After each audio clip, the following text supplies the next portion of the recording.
But enough of this palaver. Let's get the show on the road. One more time. Let's rock. Roll through this. Good morning, everybody. How are you?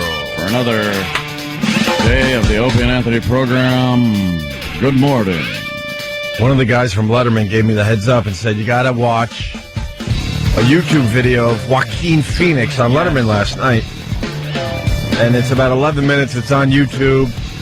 I don't know what we could do as far as radio goes. It's so visual and uncomfortable to watch visually. I don't know what Joaquin's doing here in this thing. But You're suspicious, right? yeah, I think he's trying some kind of a gag. And you didn't know, like, when Crispin Glover did the same thing.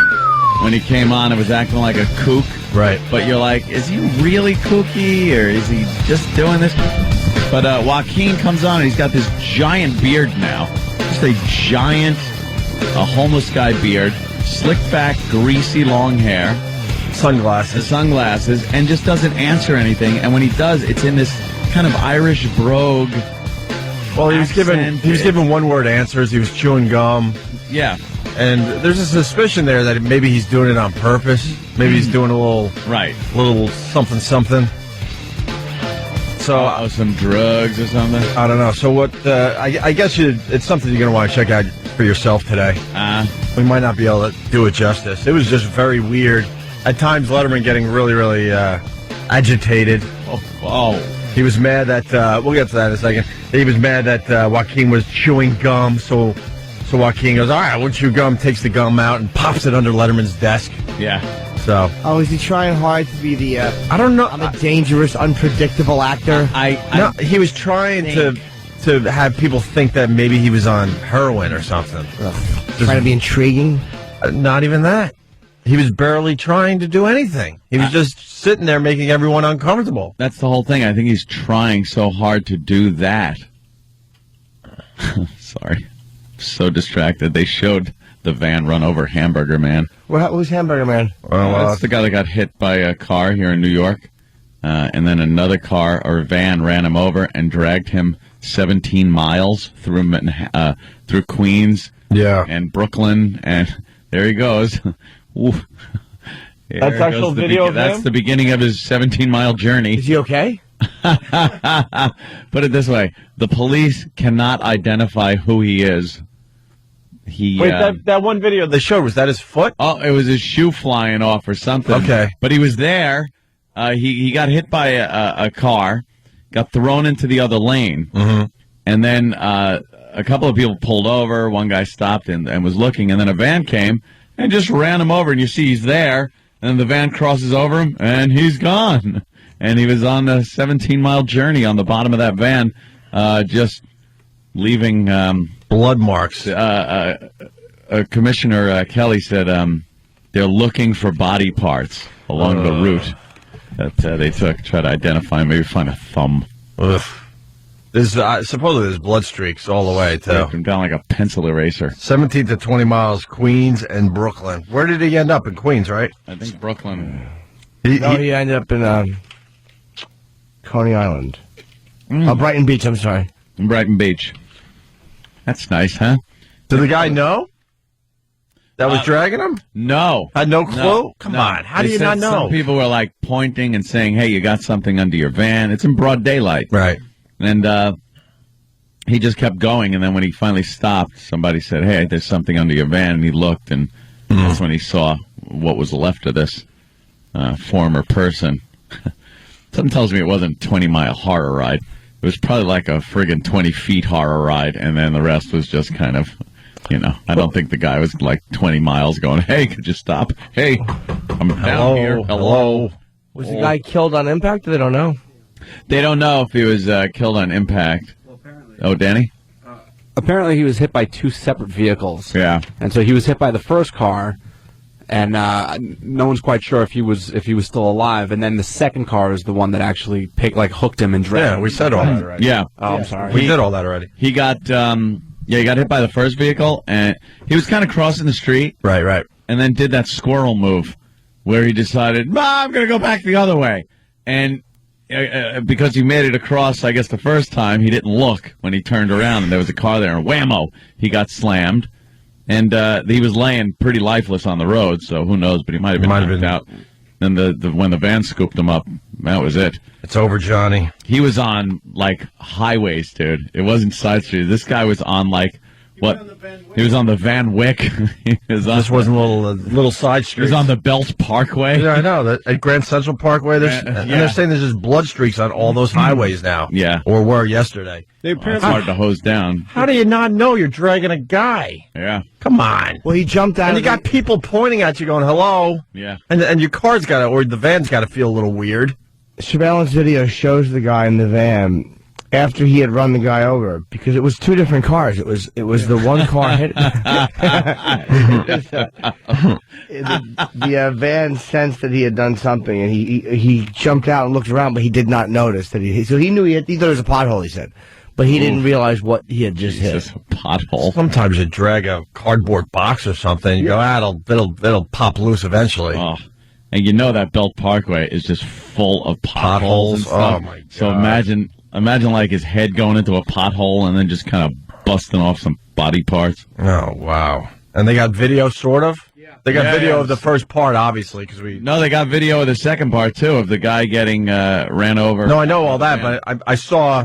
Do they have any other video? You see the video where the ride begins. Yeah, you see the video of him getting hit initially and then getting hit by the van. And because apparently there were two vehicles that hit him. All right. The first... They're going through the security cams all along the route to see if anywhere they can find additional video of pieces coming off or whatever. They apparently found a broken iPhone and business cards and a weapon. That's probably why he died. He was probably looking down. Yeah. Trying to get a text or something. Trying to get a signal. You walk the streets and you're texting, and also you're like, wow, I just went 5 blocks. I don't even remember walking 5 blocks. Yeah, don't remember crossing the street, looking both ways. I've done that, too. Oh, there's the old sheet. That's at the end of the ride? It looks to be a little bit of them left. Yeah, it doesn't look too bad. The legs are still intact. Maybe the legs were up in the air. More than Chrissy and Jaws. The plate underneath the front of the van hooked his sternum, so he was like hooked like a big fish, like a tuna. Wow. Wow. I had to hurt. Hooked by the breastplate. Let's get the Breastplate, you got to get through this. I got to stab it 3 times. Here's the official news story. Let's see if we missed anything. It's a biggie today, obviously. A biggie. A gruesome car accident has horrified residents of this New York community and left investigators with the painful task of trying to identify this body. Police say the victim, who they've determined was a Hispanic man in his 20s or 30s, was crossing a busy street Wednesday morning when he was run over by an SUV. The driver called 911, but officers didn't find any damage to the truck or anyone with injuries. They didn't know that the man had been hit by a second vehicle, a van, which dragged the body nearly 20 miles. That driver, Manuel Sanchez, says he had no idea he had hit someone until about 50 minutes into his drive from Queens to... How crappy is your car that you have no idea? Not only how crappy is your car, how are you not looking out your windshield at the road to see that you're running over a human being in the road? It's daylight. It's daylight. The guy wasn't looking at the road. He wasn't looking out his windshield. How do you not see something in the road? A person. It's a person. There's a person in the road. Stranded. It's into his drive from Queens to Brooklyn when he was flagged down by a pedestrian. Sanchez got out of his van and found the man hooked underneath. He then called police, who had to jack up the van in order to free the battered body. Authorities say the corpse was intact, but the ordeal was so violent the victim's clothes, along with several layers of skin, had been worn off. An autopsy is planned for Thursday. NYPD officials say they have no plans to charge Sanchez or the other driver in this deadly accident. You must have had a nice big... Well, it was warm yesterday. I mean, only a few layers of skin? 20 miles being dragged on highways? Be more than Come that. on. Come on, 20 miles and you're just being dragged? A few layers of skin? No way. That's the first mile. Yeah. First half mile. You know how bad your ankles must be scraped up? Oh, my. Yeah, he probably had no feet left. Imagine it was just his elbows and his knees. Just the whole way. Ow, ow, ow, ow. Angular, ow, like ow, ow, ow, perfectly perfectly flat, sanded down, angular shins. That's all he had left. That is a weird story right there, man. Yeah, sucks to be him. I want to know more about the driver that he had no clue. Yeah. Dude, the driver's a little fella. He said the radio was up so loud he really didn't hear anything. Well, was he listening to some reggaeton? Maybe. Reggaeton. It was, enjoyed his reggaeton. All right, well, we got that story today. That's the biggie. That's the biggie that everyone's going to talk about. And the surveillance videos all over the TV. A gruesome accident. Gruesome. They'll use the word gruesome a lot You today. think? Yes. All right, there you go. Ow. There you go. 877-212-O&A. Good morning to you. Yeah, that's a rough place to start, that's for sure. Fine, how do you do? How do you seg into anything else after a guy being dragged for 20 miles? Well, I had my own trials and tribulations. What happened? I decided to get a new alarm clock. Mm-hmm. And, It didn't work? no. Well, You know, that's the trick about getting a new alarm clock. Mm-hmm. Till you figure it out, it's a crapshoot in the morning, isn't it? You're just like, is it going to work? I think I don't know. I think I did this right. Yeah. It said alarm 1 was on. It said it was on for the radio. I had the radio up loud enough. I got it because you're able to pop your iPhone right in there also. Oh, nice. So it's one of those dual things, so you can, wake up to the iPhone and it charges it at the same time, so I don't have all the mucky muck on my night table. Mm-hmm. Plenty more room for guns and the important stuff. And then this morning, I wake up and it's 5 o'clock. I'm like, what the hell? What happened? What happened to my alarm? I got no alarm. What was wrong with the old alarm? What's wrong with the alarm clock we got? What's wrong with that one? Sanyo, Panasonic, Bose. wind up ringy one. Why did you need to update your alarm clock? Because the other one was too hard to work. Oh, really? Yeah. And I didn't realize that one was battery powered also. So I unplugged it and just rolled the cord up and put it in my dresser drawer. So when I did wake up at 5 in the morning, I heard this mysterious music coming from the dresser. Oh, really? Yeah. I almost laid a couple of rounds into it just in case a band had slipped into my house and was hiding in the dresser. I'm surprised you haven't done that. I'm safe. Yeah. I'm a safe guy. Yeah. Although I do feel a little weird. People that knock on the door and they open it up and go, "Don't shoot." That's their first words. Don't shoot. I was over there last weekend. I thought that very thing at the front door. Yeah. I'm like, I want to make perfectly clear that I'm here, ringing your doorbell. I'm whistling out there. Whistling a happy tune. Giving you many opportunities to take a glimpse before you start shooting. Some lib came to my door last night. Uh-oh. Talking about, I'm with thee, and then he just blurts out some thing that I didn't know, like I was supposed to know what it was, but he's like, we're for different types of fuel for the buses, school buses, and all kinds of other things, like some green, one of those, some young guy who just was into this whole green thing, and then, of course, the pitch came for some cash. He wanted some money. And he goes, you can write a check because, I know that's safer for you. And if you would sign this petition. Safer for you to write a check? Yeah. The safest thing is to give cash. Of course. So you don't know where this guy's going. And everything right. Else. Go screw. You tap that hip of yours and go, beat it, stupid. Oh, believe me, I was fully, armed. Nice. Because the door, knocking at the door, and it was kind of late, and I wasn't expecting anybody. He was just trying to do his thing, man. So he was, man. He was getting involved, like he's civic-minded and everything, or he was trying to, pull a scam.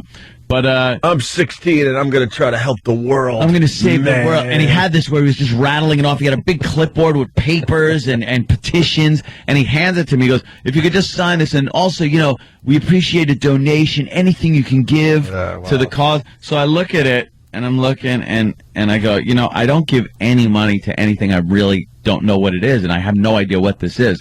I go, if you want to give me more information, I'll look at it, and I could send money then. He goes, well, we only really come around once a year. I go, you don't have a mailing address or anything, so if I feel so inspired after reading this, I can send it in that way? Mm-hmm. all right, let me give you this, but he was just trying so hard for me to write that check and hand it to him. Like, kid, if you only knew that I despise everything you stand for, get away from me. I got audio. Green is such a load of brown. It really is. I got audio of the guy at your door, by the way. Oh, really? Yeah, I happen to be taping. Oh. My name is Harvey Milk, and I'm here to recruit you. Wow, he brought a crowd with him and everything. Now it makes sense. I didn't know he brought a whole crowd. I'm here to recruit Just you. walking through the neighborhood. My name is Harvey Milk, and I'm here to recruit you. To recruit you. You know, just a thought, by the way. Everyone, like the 16-year-old trying to change the world, man. I think we all start out as libs. Oh, yeah. I think we all, you go back to grammar school, maybe even a little junior high, and you're trying to save the world, man, whether it's like picking up garbage during Earth Day. Dude, let's have like a sit-in to Or- show the teachers that Right. What? Right. We won't go to class. Spread the word. We're going to all walk today. Yeah, we're going to Over some protest. dumb little thing that the school's doing. You heard the expression, when you're 20, you're liberal or you got no heart. By the time you're 40, if you're not conservative, you got no brain. That's what they say. Yeah, I think Is that what Churchill's one said that? He and I think alike. Of course. I've gotten more Winnie. liberal though as I've gotten older. Yeah, that's more odd. liberal. I think it's supposed to go the other way there, Jimmy. Yeah. It's supposed to go the other way. I know, exactly. Because I think everyone starts out as a lib, and people out there are going to be like, come on. But give me some examples of the crazy stuff you were into as a little fella thinking you're going to change the world. Like this kid that came to Anthony's door yesterday. Yeah. He wanted to, green up the environment by and there was no answer. Like, what are you putting in the school buses then to run them? Mm-hmm. That French fry oil? God, that worked. No, they tried that biodiesel in Minnesota, and when the temperature gets below 20, it turns to gel, so the buses can't start. It's solid. So they had to run the buses all night long in order to keep the diesel from freezing, which ran the pollution higher than ever. There you go. Let me go to Norm in Pennsylvania. Norm. I want to know if there's a book that tells you what to do when a human strikes your car. Little Larry King. Trying to do a little Larry King there. And then somebody, they just hung up. Vacation, dragging of the dog. I knew this story seemed familiar this morning. Oh, yeah. When they tied the dog to the back bumper, and next thing you know, there's just a leash left. Yeah, a little leash. And what did the trooper said something about? The little fella probably kept up. Try to keep up for a first mile or two. Yeah, so this kid actually he gave me like some information and then left. And as I was walking back to my office to get back on the computer, there it goes. Shredded. So shredded. Poor kid. Yeah, well, screw him. Live and learn. Everyone isn't going to agree with you. Trying to do the right thing after dummy. school. I'm sure he got he had some signatures on that petition. I saw them. Mm-hmm. They were there. It's probably the old ladies that are just bored Oh, you look like a nice young boy. Just very Have lonely. you met my daughter, Myrna? Just very lonely. They want to talk Whatever. to somebody, so I'll It sign seemed a your little petition. late for him to be out. Yeah? Yeah. Maybe an ulterior motive. Maybe he was casing the joint. I heard that doorbell ring. Well, he didn't look like the type that would be casing it. Well, of course not. That's the beauty of it. Well, You send someone else to case the joint that would make the homeowner think, he's not the type of person that would be casing the joint. Let's just put it this way. The way I was leaning on the door, I had my right hand up on my door. So my shirt kind of pulled away a little bit. So, I any stranger that comes to my door is fully aware that something's going on. Oh, I'm not saying it's going to work with you. Yeah, no. I understand that much, but, All right, we're just getting started. 877-212-0-and-A. Mike Tyson book. There's a Mike Tyson book coming out, Jimmy? Yes, he's shopping it around, and there's one part. Oh, boy. Maybe we can talk about it. Hope he uses spell check. Well, he's talking about when he was in jail, him and his cellmate would read to each other. Come on. Oh, yeah? He said one night he would read to his cellmate, the next night his cellmate would read to him. Come on. Oh, that's Until cute. the book was finished. Come on. Right. You know that guy was just like, let's read. No kidding. Immediately. And just reading for the whole thing. Keep him occupied. Don't let him think about hitting and raping me. Probably some 1,000-page Stephen King novel. Yeah. Let's start with War and Peace. Right. Shall we, Mike? No, the guy probably was hoping for a rape, so he'd have to listen to Tyson try to read. The guy would probably walk around and put his ass up in the air while Mike was reading. Anything to distract him. I would not eat green eggs and ham. I would not eat them ham. That's pretty wild. All right, we'll get into some other things, too. Stay there. Opie and Anthony.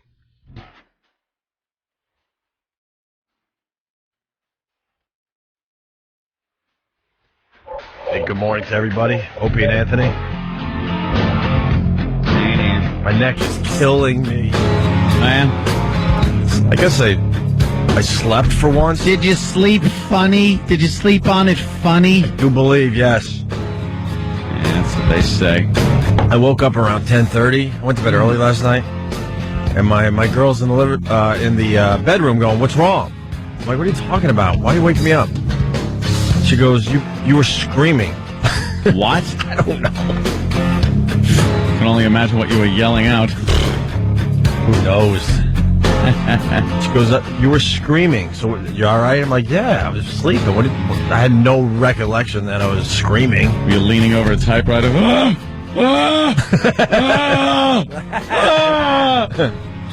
maybe when I jumped up, I pulled the neck out, I guess. It's the worst feeling. Were you dreaming, "Don't shoot me in the office, Josh Brolin"? That's scary. You saw Milk, huh? Loved it, dude. It was If a he good doesn't win movie. Best Actor, it's... God damn, was that a good movie. Who had a better performance than him, now that you think about it? Who's up for Best Actor? You got Sean Penn and Milk. Jimmy saw the movie because I guess Ann saw the movie the day before. Yeah. So now we've all seen the movie. Good thing. It's a good movie. It is good. Didn't I you like loved how they kind of captured that feeling of the 70s without going overboard? Yes. I like how they did that. You know, it wasn't because some people, they cannot do a piece about the 70s without having to go so over the top that you're like, all right, we get it. You don't have to drill into my head. It's the 70s. You know, they really had an authentic look to it. And they put some real news clips in there. Yeah, that was like kinda... a young Tom Brokaw and Walter Cronkite. Well, because, you know, it was a true story, so they kind of added that in. Mm-hmm. My friend had a little part in that movie. He was the Steve. He's the guy who works with Metallica. He was the guy with the mustache, the homophobic store owner. When he first... No way! The guy that comes up... Yeah, welcome in the neighborhood. Like, yeah, they say that they wouldn't be welcome in the neighborhood. Yeah. My buddy Steve, yeah. That was... Oh, really? Is he a comedian what a great or something? part. What an ass he was. Oh, he was a complete douche. No, he's actually Lars' assistant. He's just he actually is friends with Sean Hey, that's Penn. pretty cool, man. Yeah, it's like, oh, yeah, we want to join the Merchants Association. He's like, no, we have, you know, rules in this town. You know, there are laws. There are higher laws. Yeah. God, he points to the sky. Douche. But then later, it's funny how he changes his tune later when he's got 300 homosexuals boozing it up in his place. Yeah, all ready for the night. Yeah, drink out of this. Emptying those bottles so they can use them. Jesus. Best Actor, you got Sean Penn and Milk. Brad Pitt, The Curious Case of Benjamin Button. I saw that movie. It ain't going to get the job done. Frank Langella for Frost Nixon. I saw that. He was good, but... But the problem there, he doesn't look like Nixon. No. Takes you out. Nixon has such a unique look that if you don't look like Nixon, it's going to take down the movie a little bit. Then this guy, Richard Jenkins, from a movie called The Visitor. Anyone? Didn't see that. No one saw that. He can't. That means that he's going to probably win. And then Mickey Rourke for The Wrestler, but I don't think he was acting as much as Sean Penn was acting. Although I think Mickey Rourke he's a little bit like that in real life. I mean, he was amazing, and the movie was amazing. Don't get me wrong, but now we're talking about the best performance of the year. I don't think they want him up there either. Yeah, huh? I don't think they want him up there cursing. Yeah. Sorry, Jimmy. What? That's okay. Was he not nominated in? Mickey Rourke won in England. Was it BAFTA? They called? Yeah, BAFTA and Golden Globes. I think he beat him in both. He beat him in both. Mickey Rourke has won something like 16 different global awards for this performance. Really, he was great. That means Sean Penn's going to win it. They're going to do the old switcheroo. Sometimes when you're doing it's like, I guess if Jamie Foxx won and so did Philip Seymour Hoffman, but it just seems like sometimes when you're doing an impression of a guy who's it's I think a little slightly easier because you're just kind of watching that guy and mimicking what you see him do. And Mickey Rourke created this guy. Yeah, all right, that's a good point. When are the Oscars? Another week or two? 22nd, I believe. Next weekend? Next Sunday? 2 weeks. A couple Sundays out. Right, okay. You got the night terrors? Some people saying, do you have the night terrors? No, I don't think so. And we are screaming, please, Harvey, don't recruit me. JP Cable. I have no recollections. All I know is she was standing there, and I'm like, what? Why are you waking me up? She goes, no, you were screaming, so I'm coming in here to make sure you're okay. I'm like, all right. An odd thing to do in the middle of the night, just start screaming. I was just in a deep sleep, though, you know? All right. Because I didn't get to nap yesterday. No nap, deep sleep. Yes. That's what I'm learning. True. But no nap makes for a miserable day after the radio show. It's tough to do anything without that nap. We're like either. We're like 4-year-olds. We have to take our naps, our afternoon naps. I didn't nap either. I spent the first part of my my time back at my house trying to figure out my Desert Eagle shoulder holster, which, by the way, I guess because I'm not like one of those big guys, it's a shoulder holster, yet it sticks out of the bottom of my shirt. The gun's much too big. Short? The shoulder, no, the gun is just giant. But you would think they'd have that figured out. You would think they do.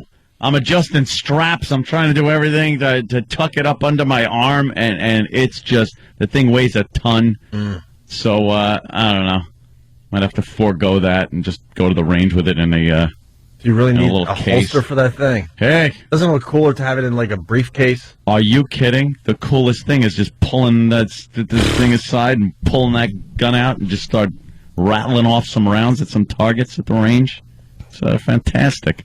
The shoulder holsters are made for a lighter weapon, I believe. The Desert Eagles, like for movie shoulder holsters. I think there's a lot of duct tape on the back of the actor when they're showing them with that kind of holster. Just swinging around. Yeah. All willy-nilly. And you can't get the thing out of the holster fast enough. Yeah. It's just ridiculous. Unbelievable. It's fun. Am I ignorant to not know that San Francisco gays were had to fight for their rights at latest 78? I didn't realize that. Boy, then they finally gave it to them, didn't they? All right, take the whole damn city. Yeah, all right, we give in. Yeah. I didn't realize bathhouses everywhere. I didn't know it went that long. Yeah. I had no idea, because blacks get really mad when you equate the civil rights struggle of gay people with black people. Black people get very pissed off. Mm-hmm. You know, like it's not the same. It's a choice. They didn't have to deal with the same stuff. And I'm sure they could hide it. Yeah. Well, to a certain degree. Hi! No. Can't hide your blackness. But they, on a smaller level, had to. I didn't realize they were being dragged out by cops and beaten up and arrested by cops. Arrested. Yeah, a lot of stuff going on. And the thought process with some of the people, especially the religious people and the Anita Bryant. Like that. What a see. And they show one part where in Florida, they passed an ordinance where gays had the same rights as everybody else as far as jobs go. They couldn't be fired for being gay and having a job. And then Anita Bryant comes out and some other people, and they not only want them fired, especially as teachers, but anyone that knew that they were gay, like guilt by association. If you knew a gay teacher and didn't say anything, you too would be fired. And the hatred and the them talking about the crimes against God, like they would just talk about God like, hey, he's right here and he says this isn't good. I just spoke with him. Anita Bryant was a kook. Yeah, and I was hoping she was dead, and then I just was like, how old is she? And somebody just said she's only 69 years old. Man, she's hiding, obviously. She hasn't been heard from in decades. Well, she's irrelevant. She's an old bag. Well, she was pretty popular back then. Yeah. With her causes. Florida orange juice sales whore. Popping out. I know. Bothering everybody. Mind your business. With a stupid old Miss America look to her where you can't really tell how old she is. What are you, 20 or 40? And apparently, she's still alive. Still alive! Yeah. And Josh Brolin was in that movie, right? Josh Brolin was very good in it. He's 41 today. When he plays a little bit of a drunk. Yep. And he goes to the party, the little victory party, and it's all gay. Yeah. And he looks like he really wants to go into the party. Oh, boy, does he. He really wants in. I think there was something going on with him. They were hinting at that. Yeah, they were hinting like, but they weren't brave enough to really say it. A little frustrated that he had to kind of hold back his own feelings, I think, might have been a little part of that. Got 5 years. I didn't realize that the San Francisco mayor had been shot, too. Murdered the mayor and Harvey Milk, and he gets 5 years. He did 5 of his sentence, right? Yeah. That's just amazing. You killed the mayor in his office. Yep. And then knowingly walked down. It wasn't like even a crime of passion. Then went and looked for Harvey. Right. Brought him into another room and shot him. And it was they called the Twinkie defense because they were saying his lawyer just what a shock. The junk food. That a lawyer would just stoop below pedophile standards. Yeah. And the junk food defense. Blamed it on junk food, and he was all hopped up on sugar and stuff. Come on. What judge is buying into this? One that or jury? One that don't like or both. What they called queers. Yeah. That's what they didn't like. But you would think he would get time for shooting the mayor at the very least. Unbelievable. But the mayor was supported. And the mayor was only supporting because Harvey Milk was apparently supporting his causes. Right. A little quid pro quo there. Sure. And then Josh Brolin's character wanted a little favor about getting some psychiatric center out of his jurisdiction, and Harvey didn't go along with that. And he won his vote anyway. Harvey won his vote without needing Josh Brolin. So Josh Brolin was really like, you kind of went over my head. You don't help me. I didn't help you. You humiliated him, he said. When he said that, and he kept saying, like, I can't go back to my family and my constituents. Like, he was just feeling completely humiliated. When you hear a guy continually feeling, like, not just embarrassed, but humiliated. Yeah. You're going to worry, man. By a little pixie. Yeah. Yeah, he was backed in the corner. He sure was. Amazing. Hey, they just showed a Frank Perdue commercial with the younger Frank Perdue or whatever, his son. Yeah. And you've seen the commercial before. He's walking around with his BlackBerry. And he's either getting some stats together or he's writing. How many murdered chickens? Yeah, he's doing something with his BlackBerry.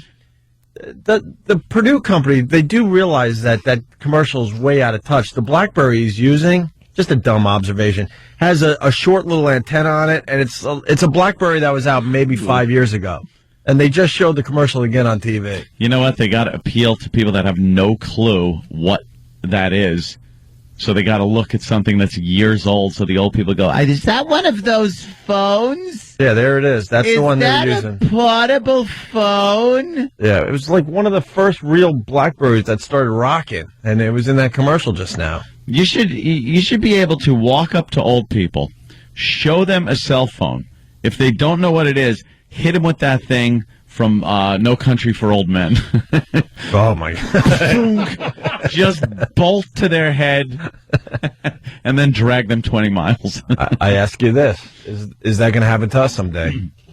Like, you can't imagine we're going to get older and not be able to figure out tech stuff. But it happened to our parents. They were young and hip, figuring out all the tech crap that was out there. Yeah. And when they were living, through that period. What tech crap, a hydromatic transmission? I understand that, now that we look back, it's just, please. We've been, overloaded with technology the past But are we going to be savvy enough in our older years to figure out this stuff, or are we going to have, somebody, some younger person looking at us and rolling their eyes like, come on, this is what you got to do. It's real easy. Like we're fools. Yeah. I don't know. I'd like to say no, and that I keep on top of technology, but I couldn't set my new alarm clock yesterday, if you remember from the earlier portion of the program. So, something might be happening already. Although it is one of those that you pop your iPhone into, and you could get your music off your iPhone and things like that. So, apparently my iPhone alarm didn't go off either because it was docked into this thing.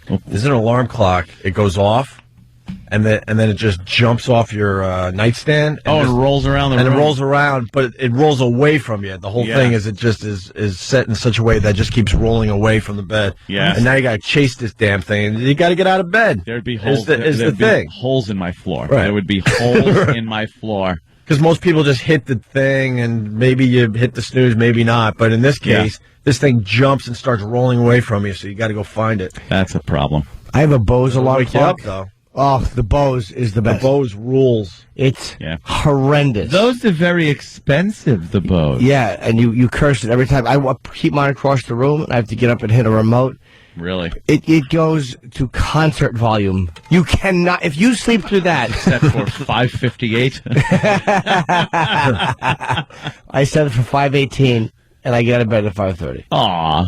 I have a very, very weird number schedule. But it is, you cannot sleep through it.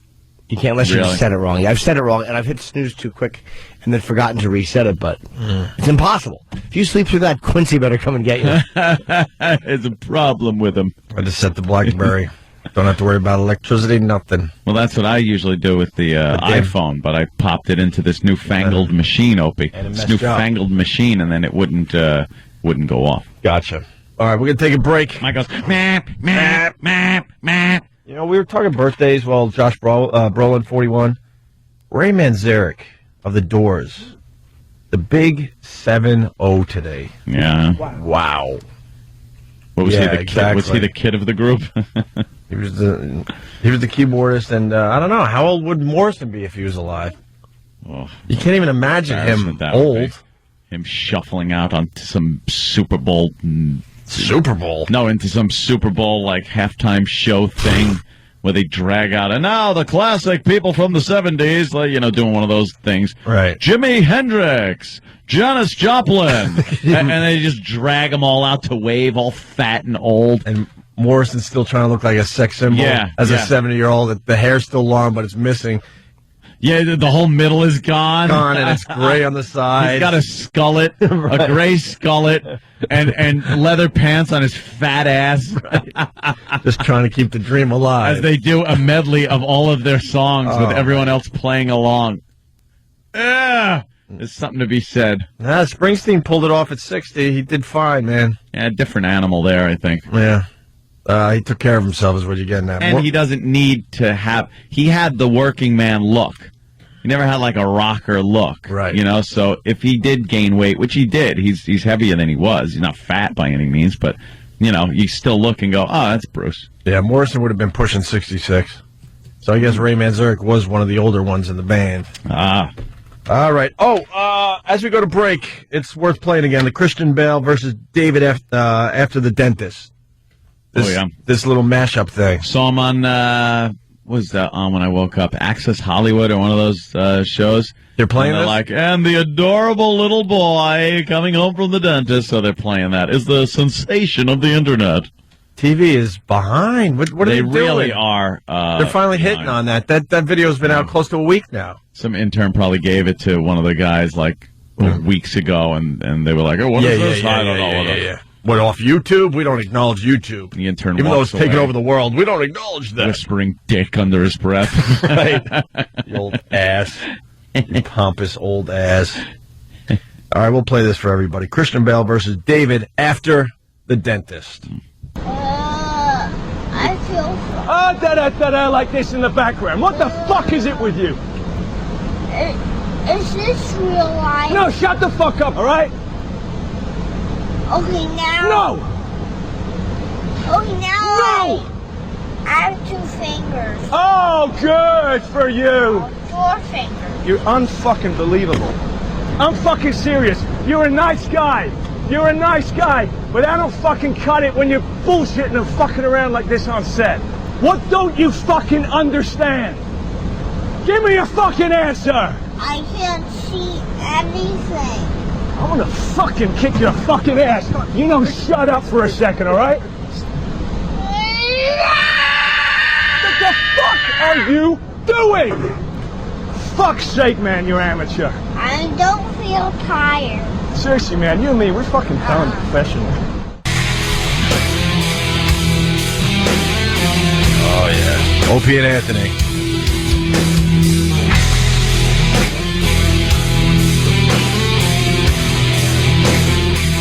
Just before he went back on the air, someone's like, hey, you want to discuss Brett Favre retiring? No.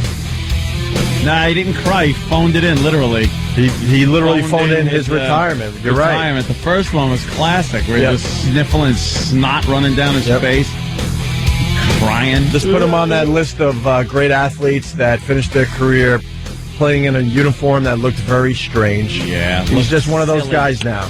Doesn't matter. He'll always be a Packer, a great Green Bay Packer. He'll go into the Hall of Fame. Harvey Milk, and I want to recruit you as a Packer.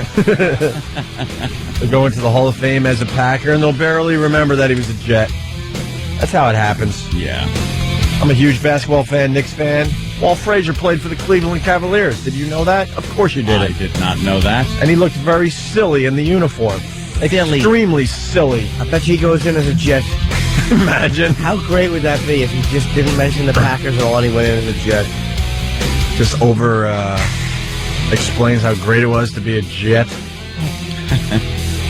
Name it, did it? Yeah, with the I don't even remember. LA. Was it LA? I think he went to the Rams. He was a Ram for a while? Yeah. Old Joe Namath. You just knew him as a Jet. And Yep. he ends up at the Rams, and he's running around like Grandpa with those knees of his. Yeah. Michael Jordan. Yeah. As a Wizard, please. He'll always be a bull. What do you got, Travis? Willie Mays. On the Mets. Don't even remind me. Willie Mays. I was too young to understand. We've talked about it over the years. Oh, we got Willie Mays. Do we? Didn't understand the old age thing. No. I thought we As a were kid, you're just like, hey, we got this great guy. I thought we got the great Willie Mays on the Mets. You get him on the downslide. Oh, dear God. He was an old 40. Like, nowadays, athletes playing in their 40s, it's not that crazy anymore. You know, when we were growing up and when your favorite athlete hit 40, Yeah. he was just getting his, one last paycheck. I remember when Tom Seaver came back to the Mets, and everyone's like, oh, my God, Seaver's going to be a Met again. Yeah. And, it's just an old man trying to throw the ball, just trying to hit the catcher. Mm-hmm. Mickey Mantle, when he ended his career. Yeah.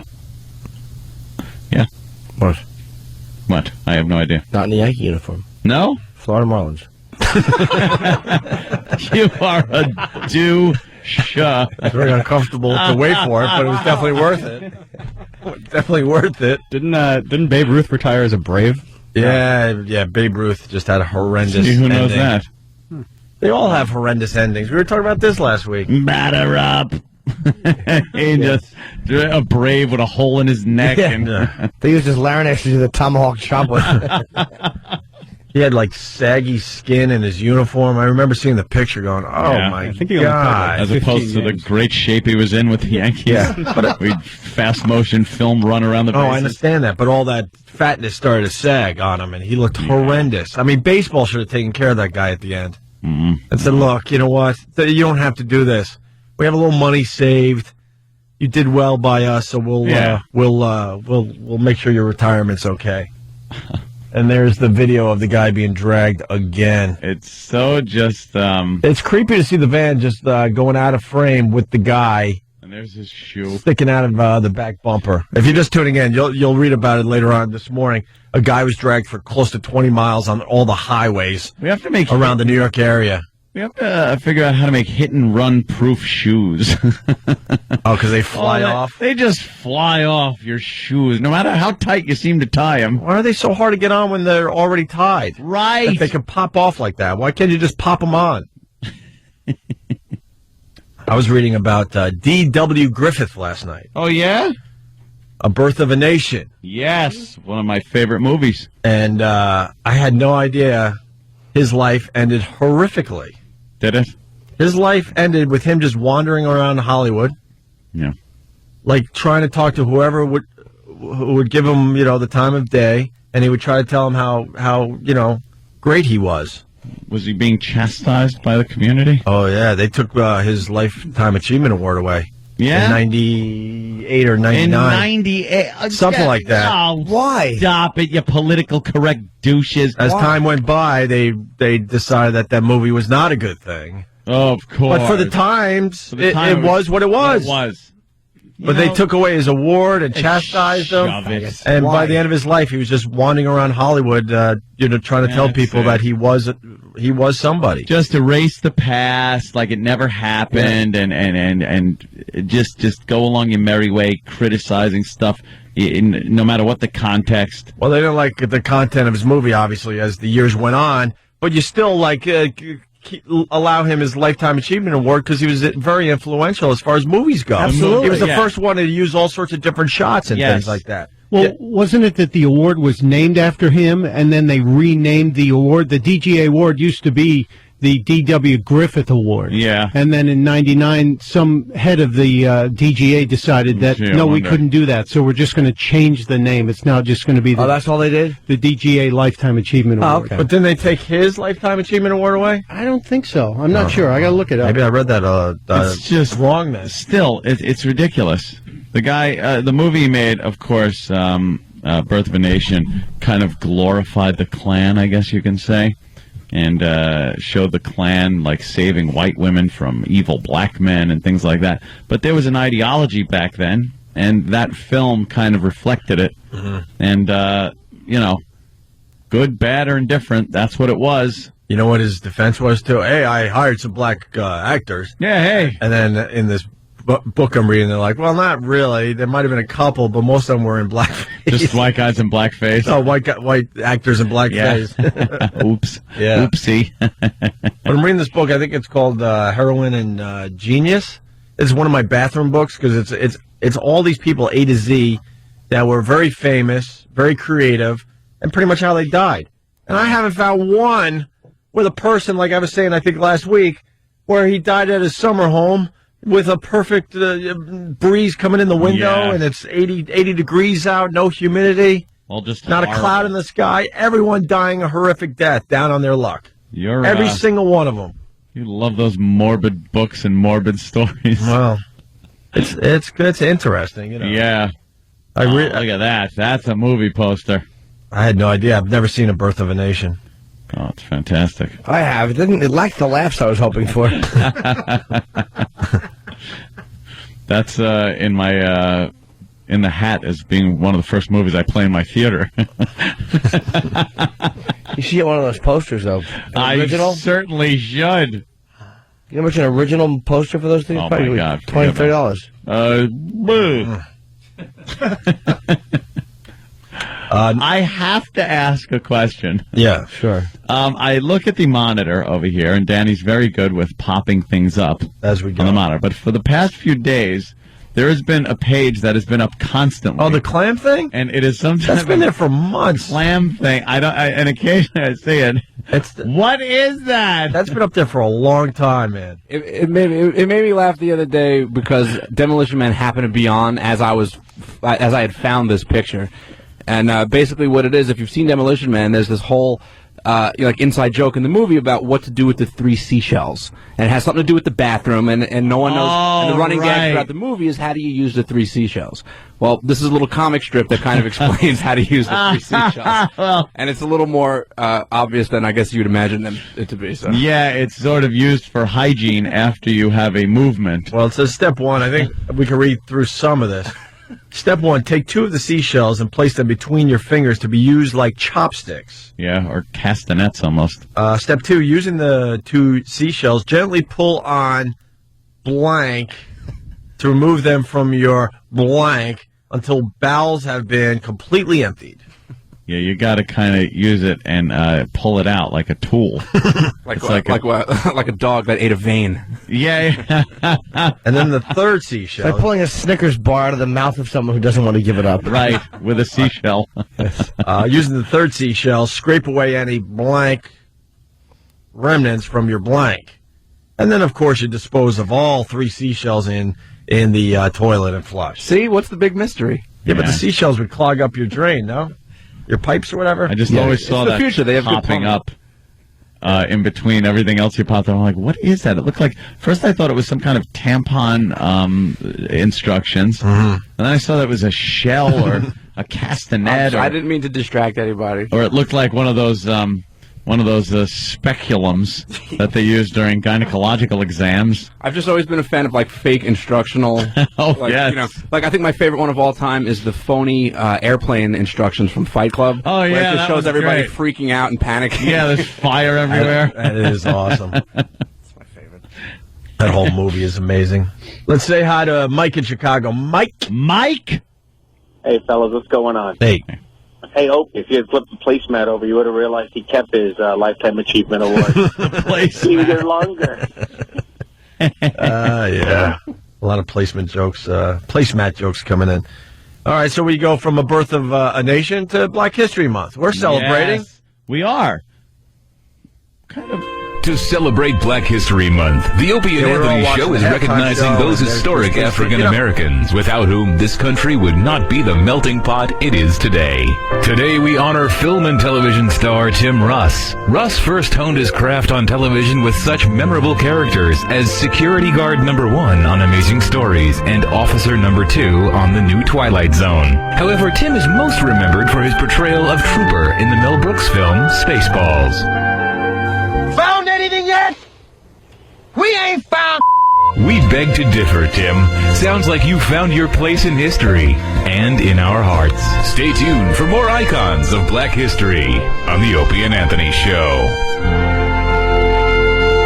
Steve's doing a really good job with that. Absolutely. Yes. Hey, we got the Obama audio of I think it was the homeless woman. This, for anyone that's down on their luck out there, all you have to do is get in front of Obama somehow at one of these press conferences, yell and scream, get his attention. He'll call on you, tell him how horrific your life is, and you're going to be all right. They're going to set you up nice. Easy street. A lot of speculation as to if this was a setup. Really? Well, here's this woman, a little background. She's supposedly homeless. She lives with her son in a pickup truck in some parks. They just park and go to sleep, I guess. The son had a job, lost his job, so they lost their house. This is her story. She then, as a homeless woman, gets into this event that I guess the entire city wanted to attend. She somehow gets a ticket to get in and gets right up front to ask the president a question about being homeless and all of a sudden becoming the face of homelessness in this country. Bull! I'm not buying it for a second. She's got to be. I'll show you the face of homelessness. It wears lipstick and yells obscenities at you while you walk into your other job. Right. Hot. Yes. Sexy. You got to think she's homeless. Huh? Because you could check on that crap. That would be really not good for the president. I would say that she's homeless. Oh, yeah? But Obama's got people. She was gussied up pretty good to be homeless, I'll tell you that much. Yeah, she did look pretty good for a homeless woman. I think she might have facilities, is what I'm saying. She might have some facilities to... Yeah, but you could check on that. That would be really bad for the president. Who's checking? No one checks on this son of a bitch. They let him just do everything. He's anointing people. People are looking at him like he's Jesus. He kissed her on the cheek, and she almost fell down and got cured of cancer. So did he by her smell. She's, homeless. Hear me out. I'm sort of with you, Ann. I think he has people. He wanted to get something done like this during the press conference, so he gets his people to go, look, find someone that's a little down on their luck that looks kind of okay, not like scary homeless like we see, like you said. Hey, Obama! Right. Why, I'm golden bond! Why you help me? So they search the street. They find this woman. She's homeless. It's a perfect story. Here's a ticket to the press conference. Matter of fact, here is a front seat to the press conference. Matter of fact, we're going to put you in the front row. And then it's all set up nice, perfectly, like Obama's just looking around like, oh, you. Yeah. Because she's got to be homeless, or this would be really bad if it comes out she wasn't. Ugh. Really bad. But I think everything else was a fine setup to get to the point where Obama's going to have this interaction with the homeless lady. Probably Purelled her fat cheek. Shined it up nice. You know damn well this woman was checked out, everything. They're not going to let some homeless person walk up and then have the president walk right up to her like this. Don't friggin' do this. Right. Don't lie. This is a big setup, a big showboat, showbiz moment for our new president, who's just like every other politician. Just shut it. I this agree woman, with it was a plant. To that point. She was just a plant in the audience. Well, it helps his stimulus package. All of a sudden he's doing the press conference, and here's someone down on their luck that shouldn't be down on their luck. It's perfect. It's a Hollywood story. The face of homelessness. It's Tippy Tom. The face Tom? of homelessness is Tippy Tom. The face of homelessness are kooks. They're nuts. That's why they're homeless. You don't think Tom would have been as graceful? Yeah, right in front of Obama. How would have that sounded? Oh, fantastic. Hey, you're the first president I've ever spoken to. I used to live with Back Mountain Law. We had a dog named Bagel. Let me tell you something. Probably asked him if he cried at Sophie's Choice like he did. Yeah. It's stimulus package isn't right. It's not right. The children are taking the children. But Tippy, it is right. It'll help you, my friend. Okay. Hey, Obama, you got a beer? Imagine they F up. They think Tippy Tom could be the face of the homeless, and all of a sudden Tippy Tom is yelling and screaming that, hey, you promised I could be on the stage. I could be up on the stage. It's there's shenanigans going on here. I'm not sure what the shenanigans are, but then everyone comes out of the woodwork to give this woman a home and money and things like that, and they attribute it to like, wow, look how great everyone is being now that Obama's president. Everyone's just caring about each other. And then she goes, she found out about the house offer, and she goes, well, I'm going to have to check that out. Check it out? Oh, I hope the rooms suit you. What, she's going to wait for a better house? Maybe. This friggin' That's BS nice. artist. It's nice They're she's all hooked full of up crap. now. It's all nice. It's a nice little story. No, it's not. It's I don't know how they got business. to that story, but it's a nice little story. It's show business. The That's what he's doing. He's showboating. The lady went to the rally and snuck up front and talked to the president. Yeah, how does that happen? Yeah. And then he had kooky douche yesterday from the school I don't that like got that an guy. internship and everything. And he's all over the news. He's got a 1,000-yard stare. We'll be back to, being down on his luck by next Tuesday. Let him have his little time in the sun. He's a sweet boy. He leans over and kisses her on the cheek. Did you notice the woman in the background of that shot? Oh, yeah, that's my favorite part. Well, what happened?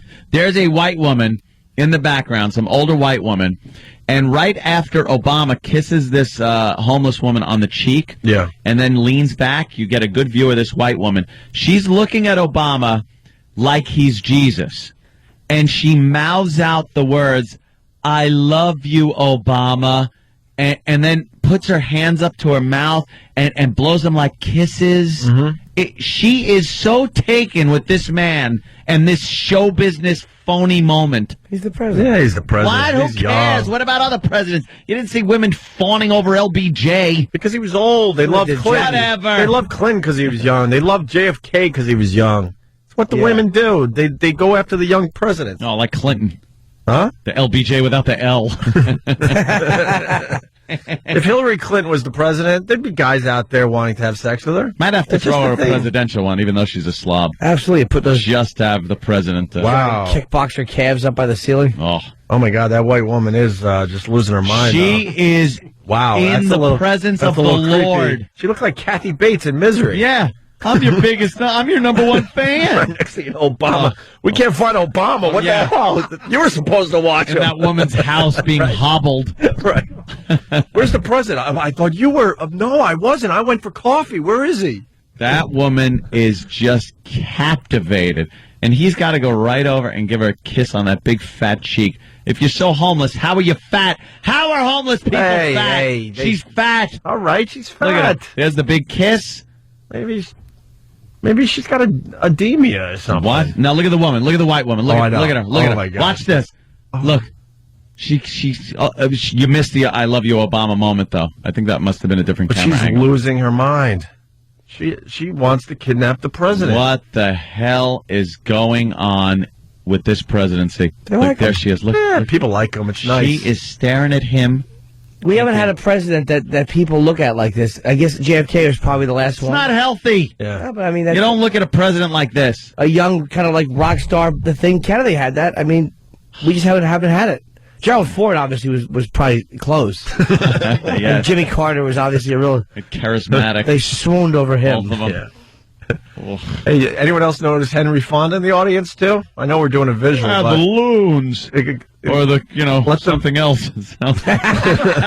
Wow. Yeah. If you play out the video, you'll see Henry Fonda when the camera pans to the left. After you see crazy. Look, there it is. There, you see Henry Fonda? Crazy lady. I love you, Obama. Yeah. She just said that.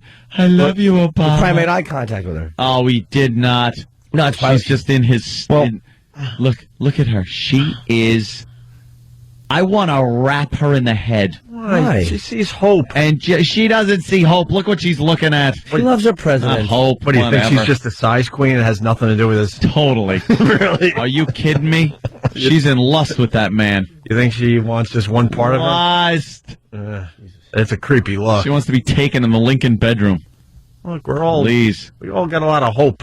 A lot of hope. There's no hope in this country. A lot of Stop hope. it. We're hopeless. You're hopeless.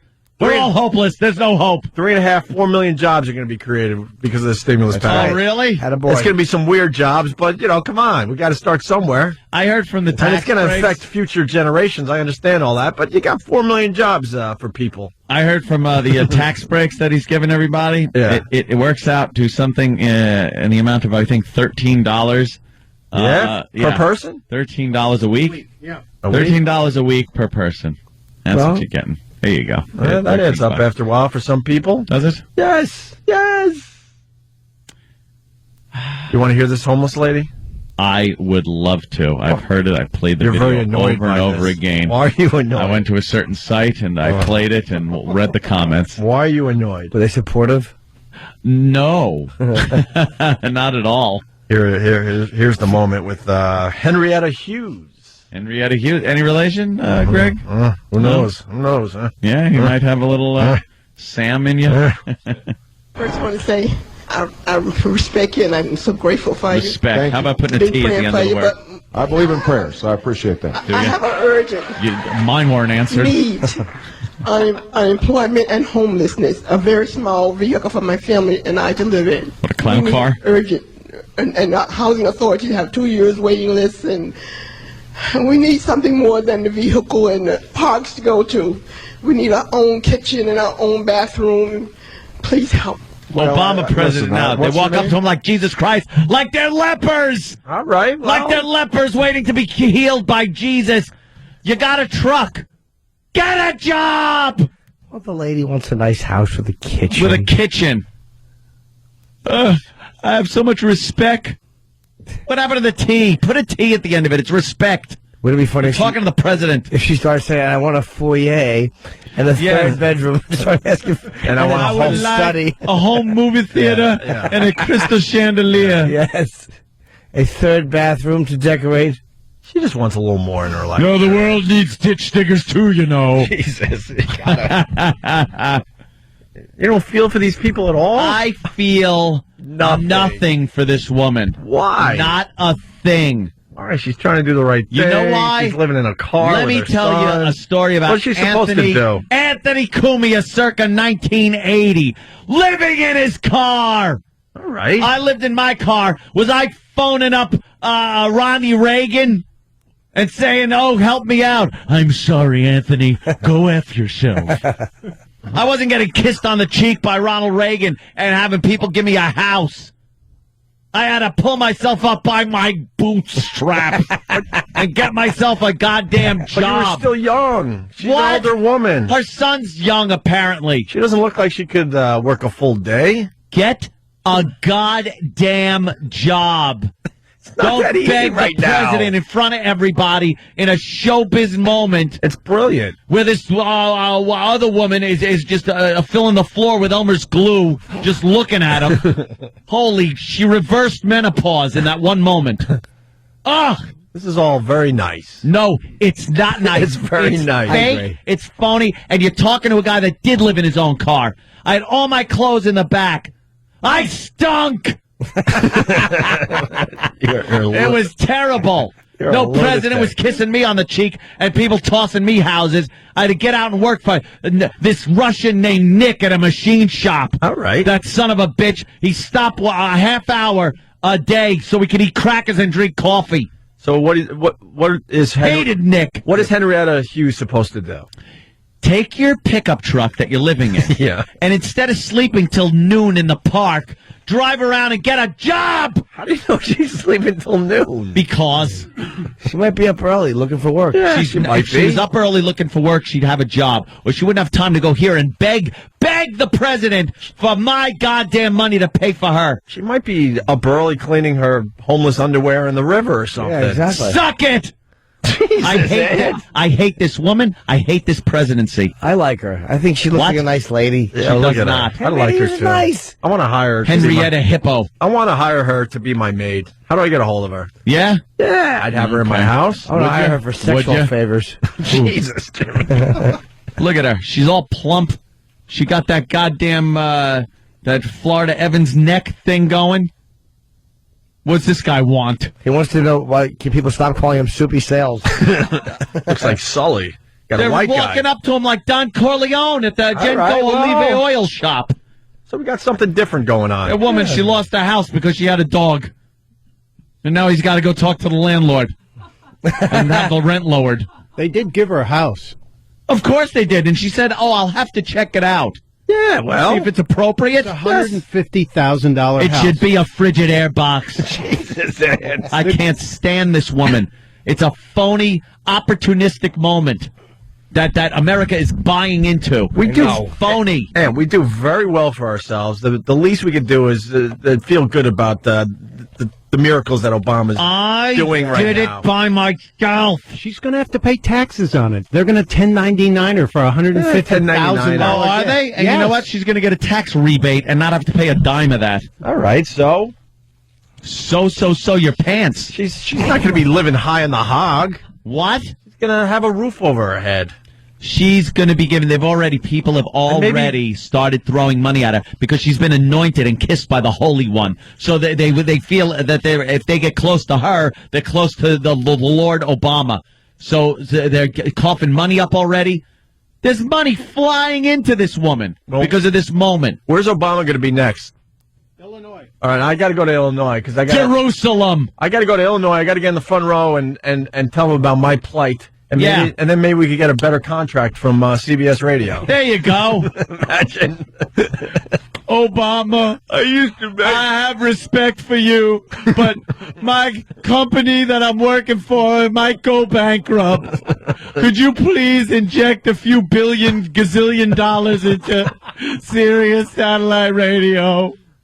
I'm at risk of losing my multi-million-dollar home in New York City. I don't want to lose my house. I only use the pool for half a summer, Obama. I might have to downsize to $1 million house. Kiss me on the cheek. I like Henrietta. I think Henrietta's nice. She's got big, smooth cheeks. Notice they're very kissable. Notice Henrietta's son was nowhere to be seen. Yeah, where's the son? Well, that wouldn't make for a good story, I'm sure. No. Let's hear the rest of Henrietta Hughes. He's probably built like John Coffey. He just doesn't feel like working. With the same overalls. Yeah. Holding two bloody white children. At the rally. Screaming. Making a big scene. Flies coming out of his mouth.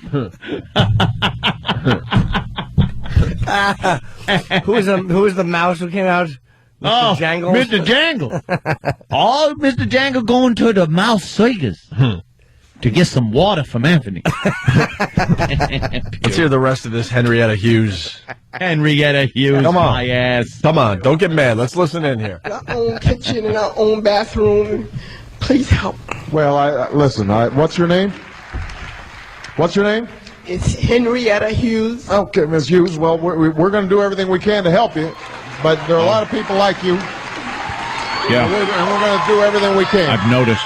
All right, but I'll have my staff talk to you after this, after the town hall. All right? It's perfect, man. You get in front of Obama with your problem, it's solved immediately. They are just walking up to this man, and he's setting a precedent that is just amazing. That at every press conference, some dummy is going to get up there and ask for Christmas presents from Santa Obama. And there's guilty rich people out there who go, all right, where's Henrietta live? Well, I'll drop off a check. Yeah. There's a woman donated a house to her. That's nice. To stay in as long as she wants. That's nice. And the woman that donated the house doesn't need that house. So? Apparently not. But it's like every president does this, like where they have, they all do it. Where they have these setup moments with, and then you have Daryl, and Daryl lost his family. It's usually at some kind of a speech, and then they go, "Why don't you stand up and take a bow?" Sure. That's a moment like that. It's planned out. They're invited to these events. Yeah. This woman, the impression they were giving is that she was just in the crowd. Here comes this homeless woman, just talking to the president. Everything's off the cuff. Then he walks over and, washes her feet. And now she's holy.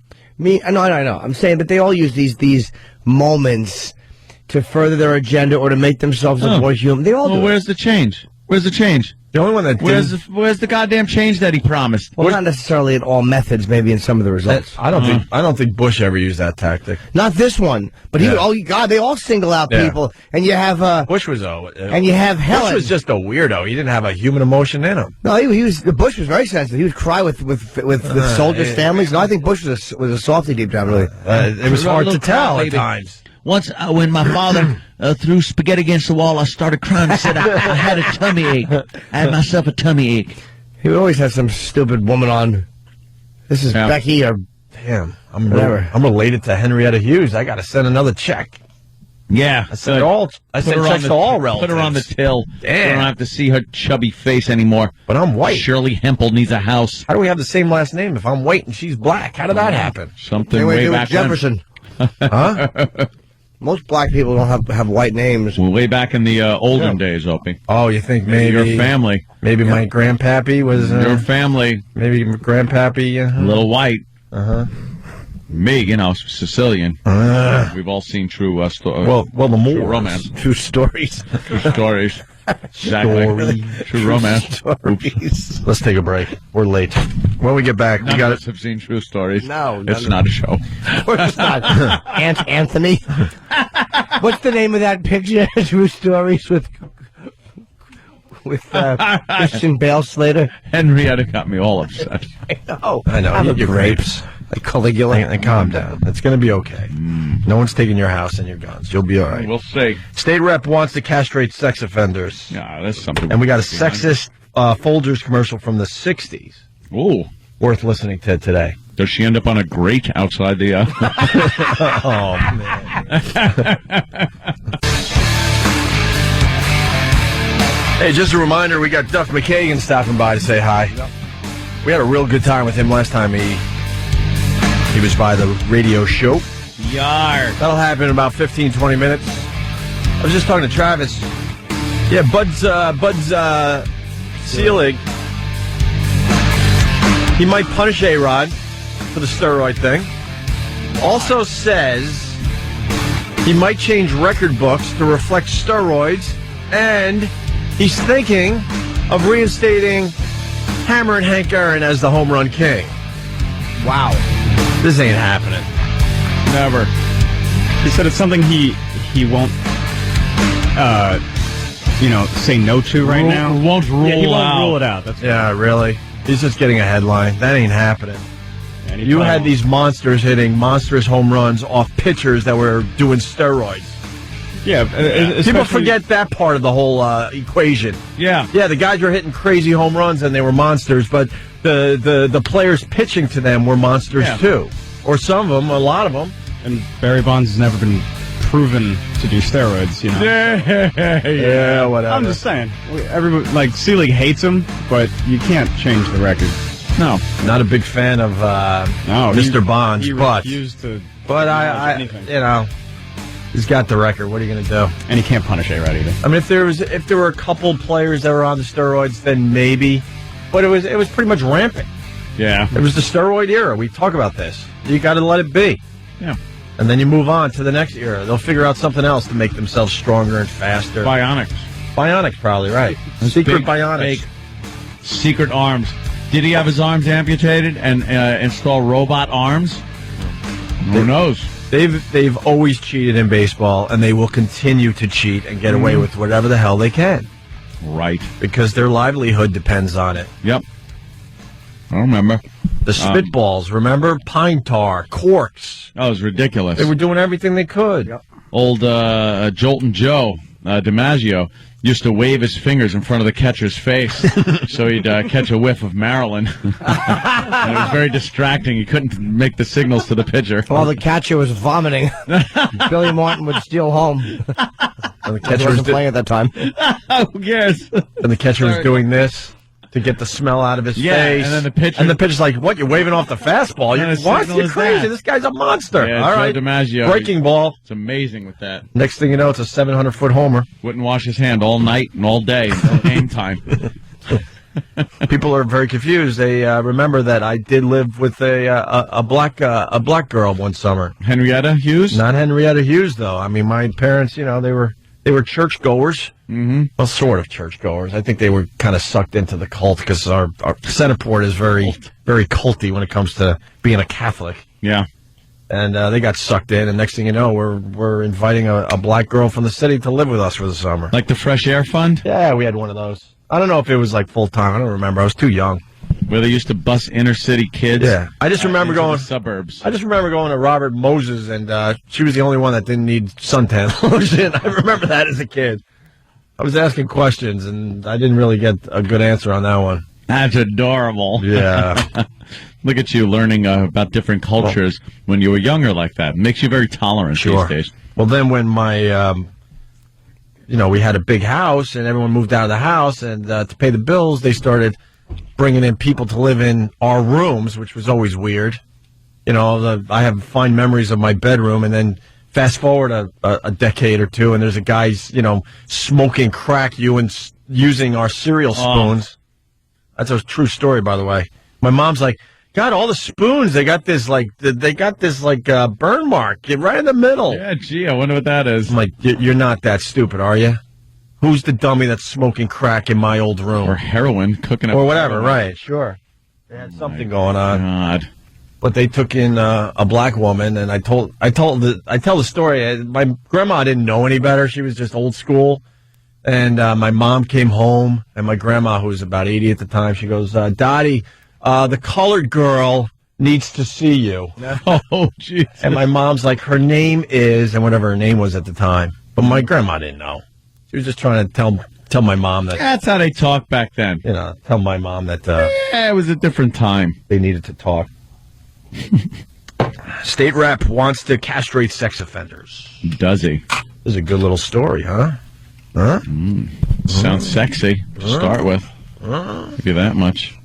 More than 3 million American children are victims of molestation. That's according to the Child Molestation Prevention Organization.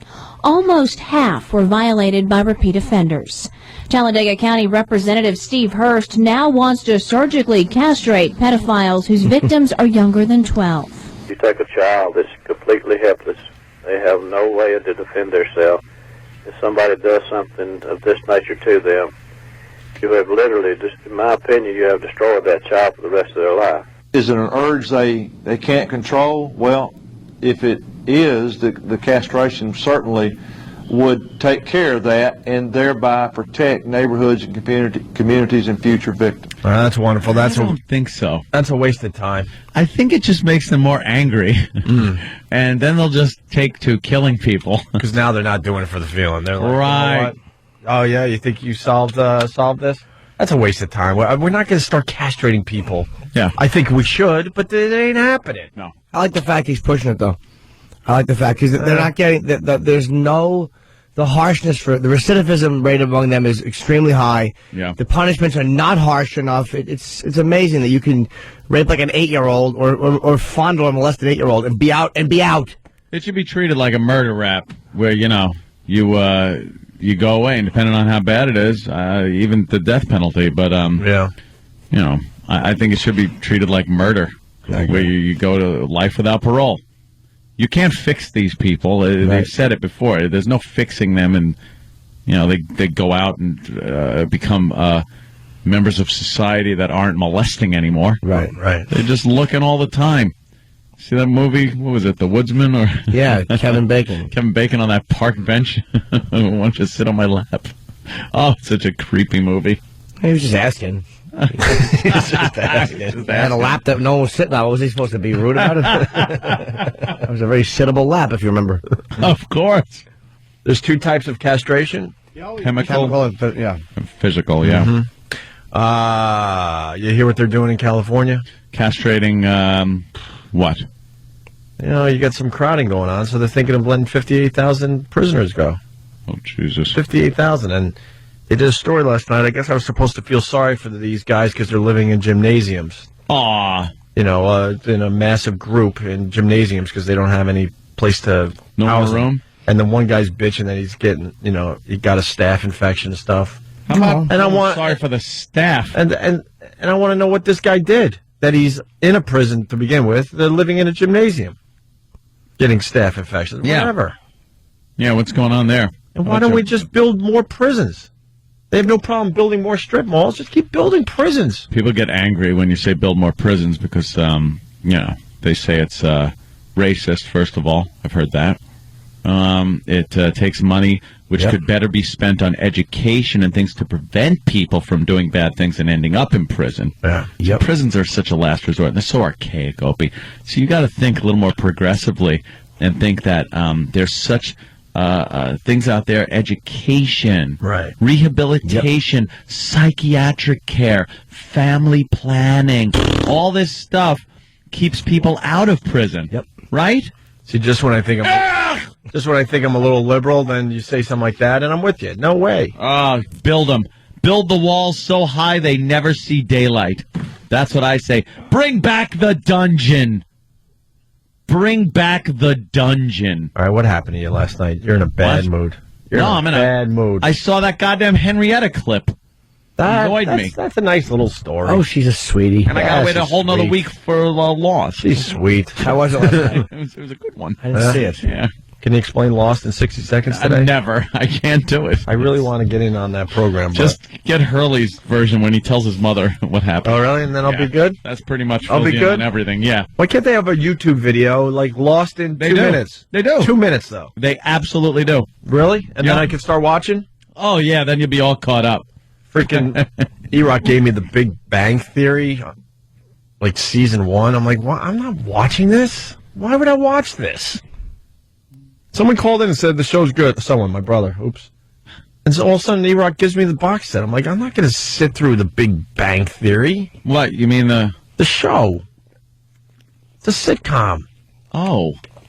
No. I thought you meant about Lost, like there was a Big Bang Theory about Oh, I'm sorry. No, we're just that we're talking TV. I was thinking of this. E-Rock likes the worst shows, apparently. He likes, like, network sitcoms. My brother swears Big Bang Theory is really good, so I don't know. But I'm not a sitcom guy. No. For the most part. Is 30 Rock a sitcom?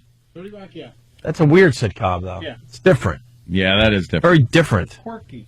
They don't have the wacky neighbor and all this other stuff that every sitcom has. Those the cookie cutter sitcom is just dead. I'm so done with them. Don't even want to watch it. Can give a crap. I think they're funny. I mean, there's a lot of cool moments. Like, what's that one with the rascally kid on it? Where the adults will say something, but the kid will kind of come in and say something. You're like, aha, man, this kid's a tiger. He's precocious. He sure is. He's a little mature for his age, wise, isn't he? well past his years. Yes, you are. The audience always laughs. Yeah. I don't know which sitcom that is, Jimmy. I'm trying to think. Stuff. Someone touches him and gets castrated. Yeah. Oh, Uncle Paul. That guy, I don't like him. And the husband and wife, they don't get along. You know, there's sexual tension there. Yeah, well, you know what? The husband's so good. The husband's always making mistakes, and the wife is a little hotter than he should be with, and she's teaching him a lesson by the end of the episode. Yeah, She's got something witty to say too about every f up he makes. You know, husband doesn't know crap about anything. No, he's stupid. How does he walk or breathe? Yeah. How about this, wife? You're an enabler. Why don't you get out? If you don't like your little relationship you're in. Somehow he's earning the cash. Yeah, exactly. I want to do a sitcom, and I want one of the episodes to be called Cook Pig. And I scold her the whole time for her lousy cooking. the switchboards might light up down at the network. Yeah. There was an episode called Cook Pig. Love to hear those. There you go. What is this? What is this? Everyone Danny? loves Raymond? Yeah, everybody loves Raymond. Everybody, everyone, whatever. Yeah. Off the air. I did well. It certainly did. Yeah. I'm proud to say I don't think I sat through one full episode. Never sat through an episode of the Queen of King or the King and Queen. Thank you. Raymond never. The Queen of Kings was a different show. Well, yes. It was about some fag who would like to visit Henry VIII. All right. Do we have a thing we had to talk to somebody about, too, by the way? What happened? Should we discuss that? What? Talk about... the thing... Oh, that. Oh, is it his first day back? I don't know, is it? Since then? Oh, he apologized to me. Oh, did he? Yeah. Why did he apologize to you? I don't know. I'm the one that called him out. All right, bring that son of a bitch in, because now I'm mad. Yeah. You're mad? You've been mad all morning. Yeah, you're right. We've been walking on our tippy toes all morning with you. What happened to you yesterday? Stop talking to yourself. Yeah. Maybe she can record me talking to myself. You apologize to Opie? Immediately. Come in. What? Steve told you. Oh, did you apologize to Opie? Well, I was here. You weren't here yet, I guess. He was the first person. I was the Where first am I? Oh, where was I? I was the first person to arrive, and he said, "I'm sorry." He actually said, "Do you have a moment?" I said, "No, I do not." I sit right here. I'm in the office first. Every day, I'm in two chairs. Wait, until 9 o'clock. But did he affect the show or you personally? I don't even know. I don't know how this went down. What did I do? It was a what? What I do? Oh, no, I really don't know. Nothing. Forget it. Nothing. No, I really don't know. Nothing. What?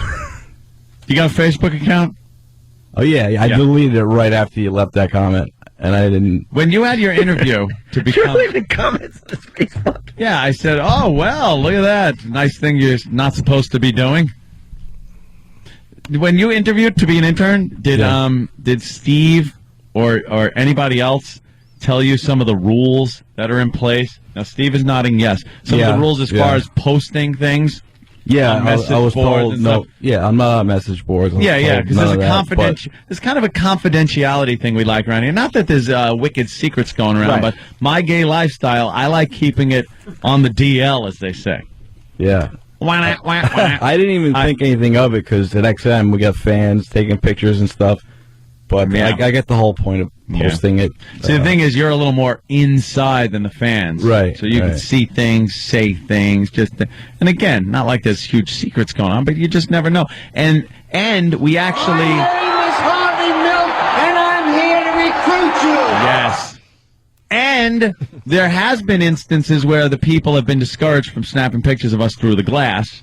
The guests on the bleachers. But the other day, I guess you were in the glass booth. Yeah, I was over running here, the phones with Travis here. and you took a picture and it said learning the phones Right. at K-Rock. But it wasn't quite a picture of the phone. The phone was there, but it was a picture of the window and us doing the show. that was the picture. And I know, if I may drag Opie into this, I know you're not a big fan of the candid shot while we're on the air being posted kind of a thing. Yeah, not really. You know, it's not one of those things that's like, Yeah. you know, if we know people are taking pictures, video all the time, that's fine. But then you post a picture and, you know, little comments on the Facebook and things like that. Yeah, I apologize then. Not accepted.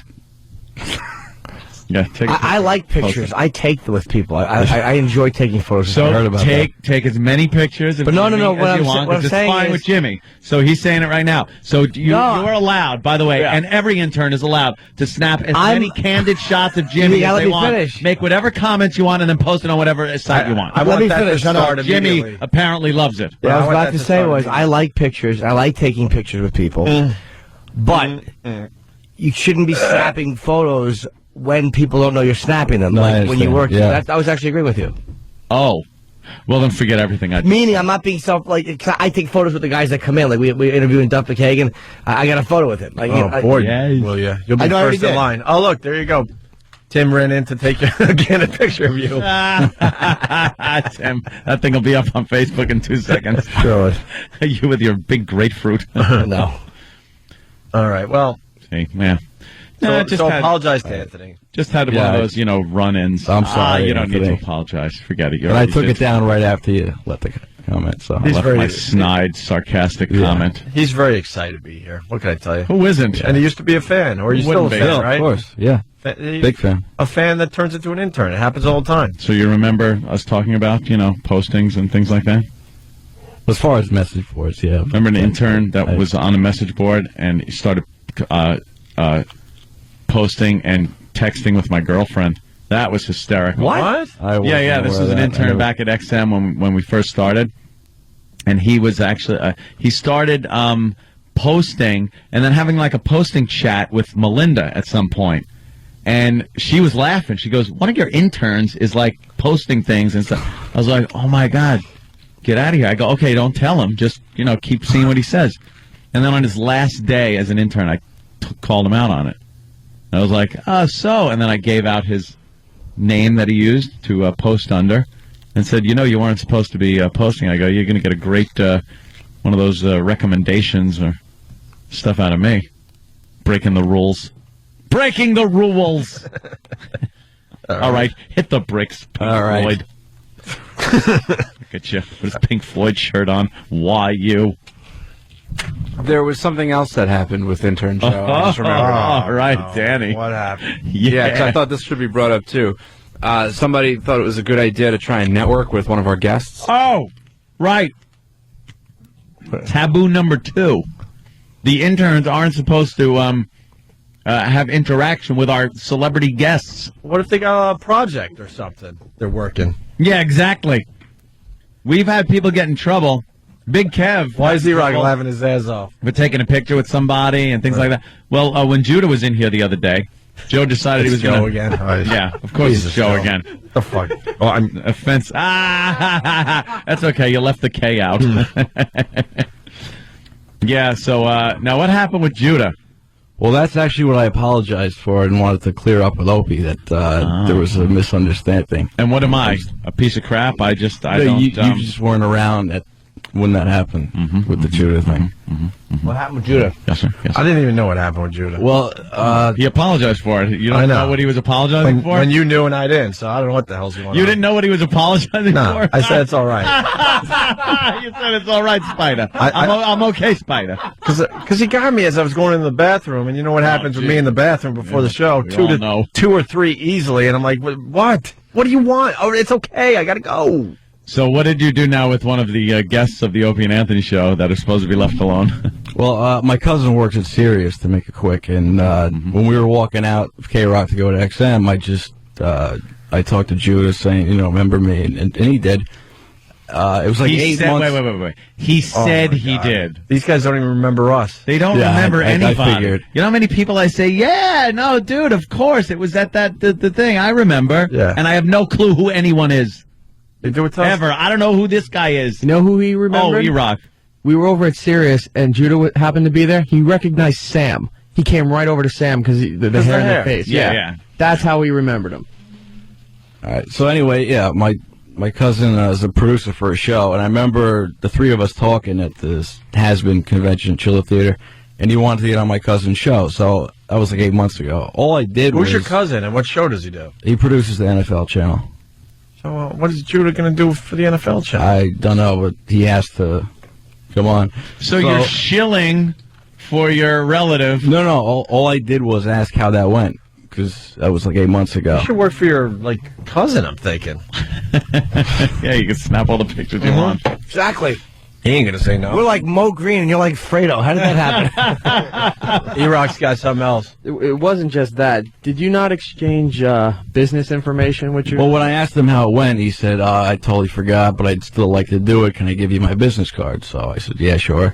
And then Steve called me into the office at XM and took the card, threw it in the garbage, and explained to me why, Well, Judah was just being nice. Yeah. The guests... They have a hard time saying no because they got to be the lovable, delightful people. Right. And they can't be the scummy people that say, go F yourself. Yeah. One of those. No, but when I was here, I wasn't asking him, hey, I got this show my cousin does, you want to be on? I was just asking about the conversation that already happened 8 months ago. You know what I mean? Yeah. You know, the interns aren't even supposed to speak with the guests. I was told that after. Yeah. And the only reason? Because people have ruined it in the past by being complete idiots. So you might have been totally fine, but, you know, can't take that chance. Yeah. Then the guest goes away, and he goes, you know, after that show, you got a bunch of lunatics coming up to me asking me stupid questions. All right. All right there, Strike Two. Okay. Take it easy. All right. Wow. Guy's just trying to... You know what I love? I love the fact that Opie went through that crap in his career, and I never had to. He means well. I can treat them like garbage. I used to have to deliver stupid pizzas. Opie waits till they get jobs and get paid, then you treat them like crap. All right. I've helped out a lot of people in my career. I'm not, you know, give me a break. I've gotten a lot of people a lot of jobs. Break? What? Yeah, I know. Who gets a break on this show? I think Duff is here. Yeah, let's talk to Really? Duff McKagan. Why don't we just let Joe talk to him in the green room? Yeah, hey, Joe, go exchange information with Duff. Yeah. We can get a gig with him. Hey, Duff's a finance guy now, right? Yes. He does pretty well with his portfolio and all? Oh, yeah? Yeah, that's a little weird. Maybe we could talk to him, get some advice on what the hell's going on. He's writing for Playboy. Maybe. Is he? And he's writing for Playboy? Finance for Playboy? Yep. Oh, that's pretty cool. Interesting. Yeah, let's see what he thinks. Who he thinks our new boss is going to be. What do they use as graphs? Whoa! There's a big one. All right, we're going to play the Christian Bale remix, the Italian one. A lot of people love this thing. As we go to break I am one of those people. You like it? I really do. Of course. I was going to explain my favorite part. It doesn't matter. Just listen to this if you haven't heard it yet. I think you'll get a nice chuckle. Opie and Anthony. Duff McKagan is next. What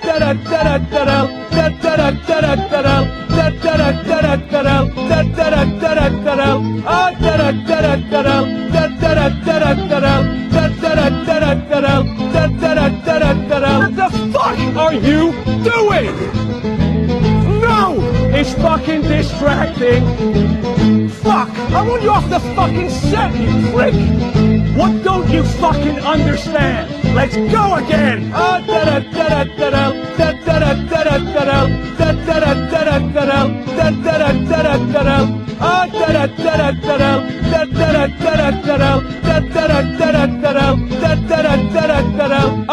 good for you!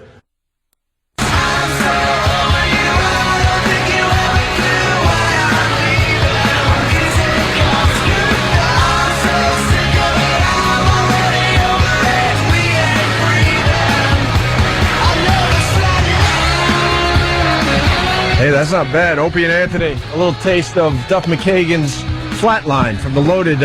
See what we do for you there, Duff? Thanks, man. Just a little taste, and then maybe we'll play this song after we're done talking a little bit here. I had to apologize to Duff McKagan. I go, look, no bananas today. Yeah. We had a super fan. A lot of people know him, Eastside Dave. He is the biggest Guns N' Roses fan, he claims, ever. And I'm sure you've heard that a lot over the years.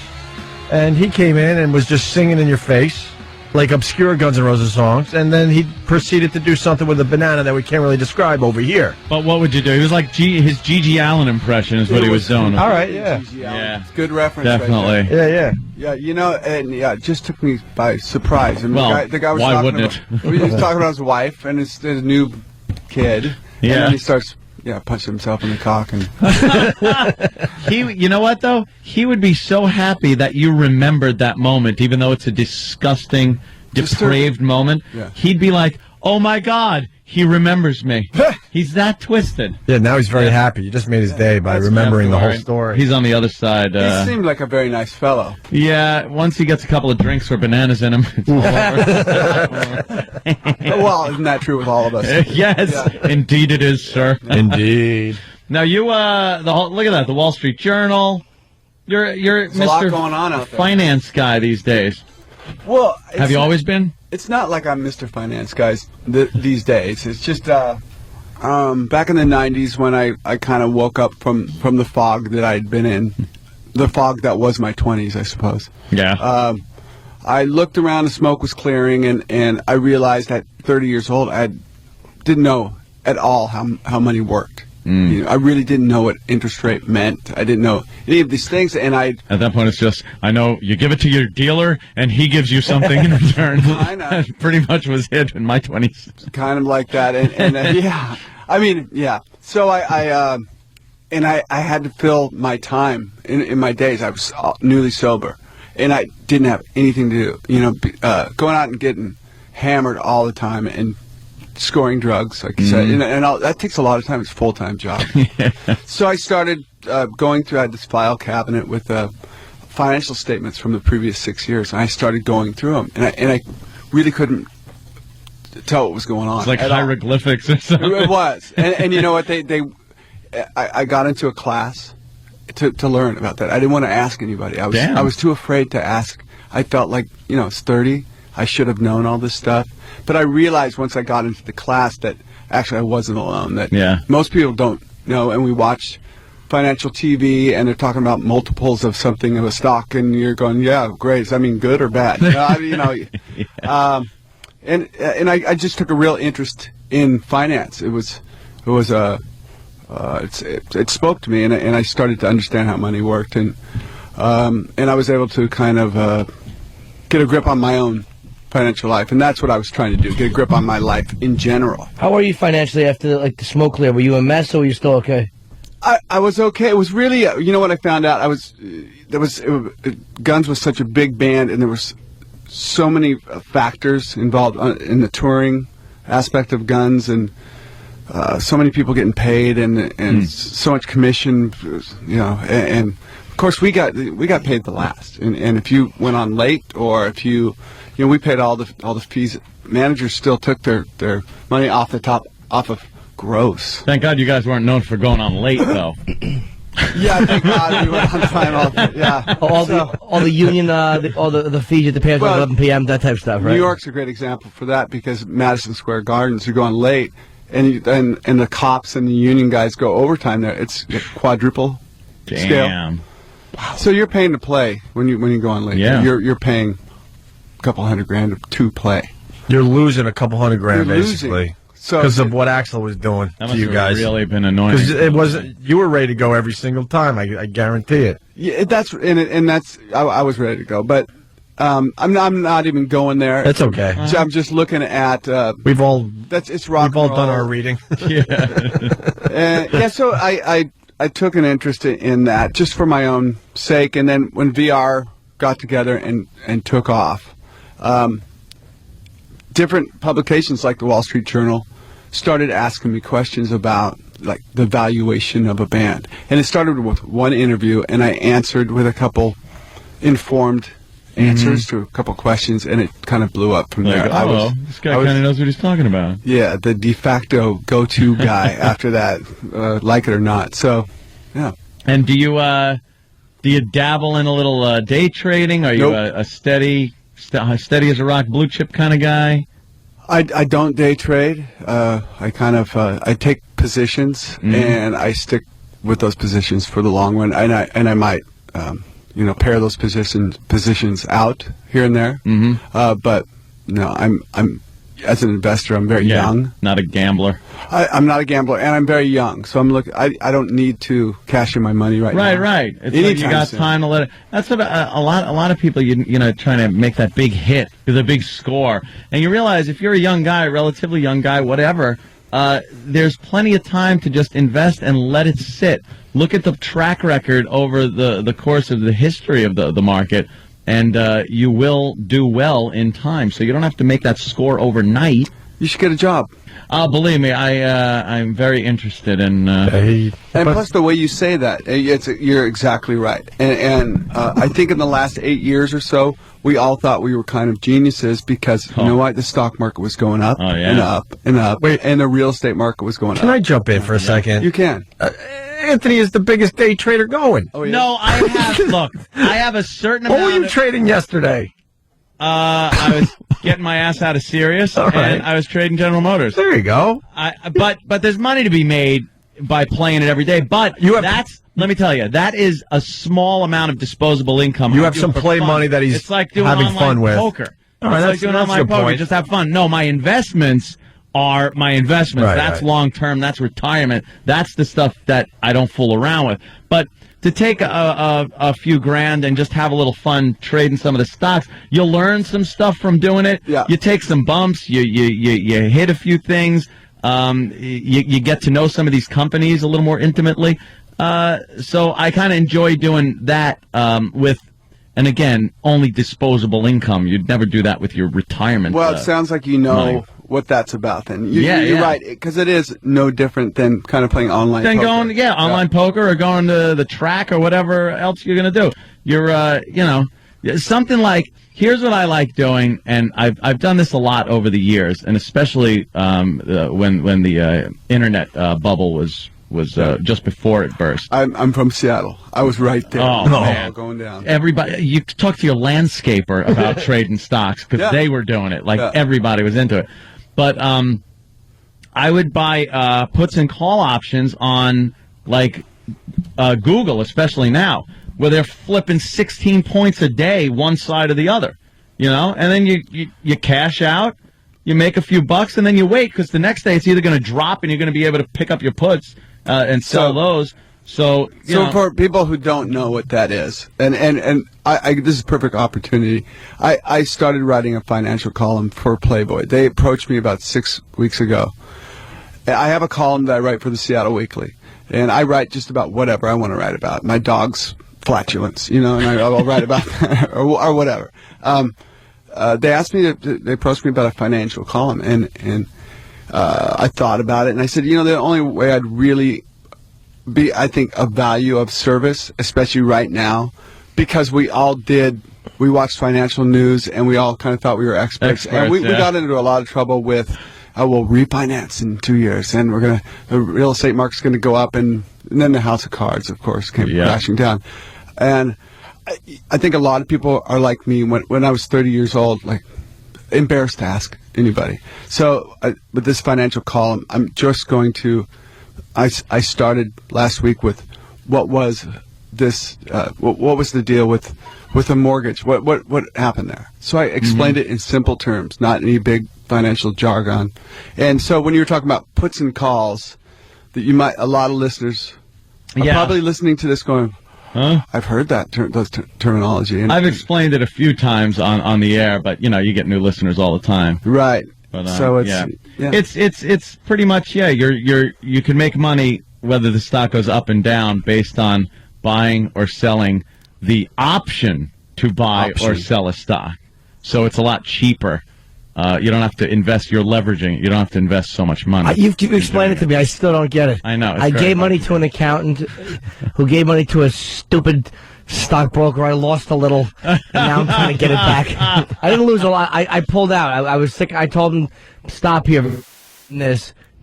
I don't want to lose all this money because I knew that things were kind of falling apart. Yeah. And he let it go 10,000 below where I told him. Jimmy has a good story, though. He got in the market at a perfect place. It's amazing, actually. About 6 months ago, be this lucky. that was when I jumped in head first. 6 months ago. I wanted to build a nest egg, and as a result, the whole world economy collapsed. He literally got in just before everything came Jimmy crashing ruined it down. for everybody. He is the mush of Wall Street. I ruined it. He was distraught. That was you. You and Madoff. He was the guy. Yeah. It was Jimmy and Madoff, right? Right. Is it true you got into Microsoft and Starbucks early?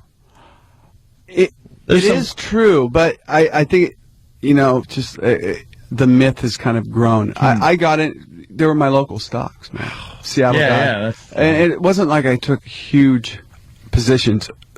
It isn't like I bought a bunch of stock in Microsoft and Starbucks. I just got in. I got into a lot of things in 1994. Even if you just bought one share, your guy tells your Microsoft. What did you get in at? You have to. Oh God, what did I get in at back then? But it's doubled a bunch of times since then. I mean, it was maybe $40 a share, but that was in 1994, and especially Starbucks. That was a local company. It started at the Pike Place Market. I remember when it was Starbucks. Dude, they had coffee, whole bean coffee, and tea in one place, and it was good coffee. And I drank Starbucks coffee, and by '94 it had grown. There were stores along the West Coast, I think. Do you do all the research into a stock before you buy it, or you ever just realize, hey, I'm kind of noticing I use this, I'm seeing other people use it, and then you kind of just buy in based on that? You know, I don't go through and read all the annual reports or quarterly reports. Yeah. I have done that for school and once in a while for my own stock, just because I'm interested in what they're doing next year. Mm-hmm. But I have a financial planner that I just yeah. talked to. He's got a team of people who do all the research, you know, and I just ask him the questions, and I trust him. I noticed things like, you know, before Apple announced their earnings last time, which were very good, even in this, you know, crappy economy, I noticed going into the Apple store here in Manhattan, the place is constantly packed. So there you I'm go. hearing the rings of an iPhone everywhere. Yeah. And you're just like, you know something, I'm buying Apple products. And you sit there and go, there's something in that. There's something to be said there. There's a story being told. Perhaps I should jump in. People are getting their music on iTunes. Right. And iTunes, everybody's people got an talk about that iPod all walking the- on the street. Yeah.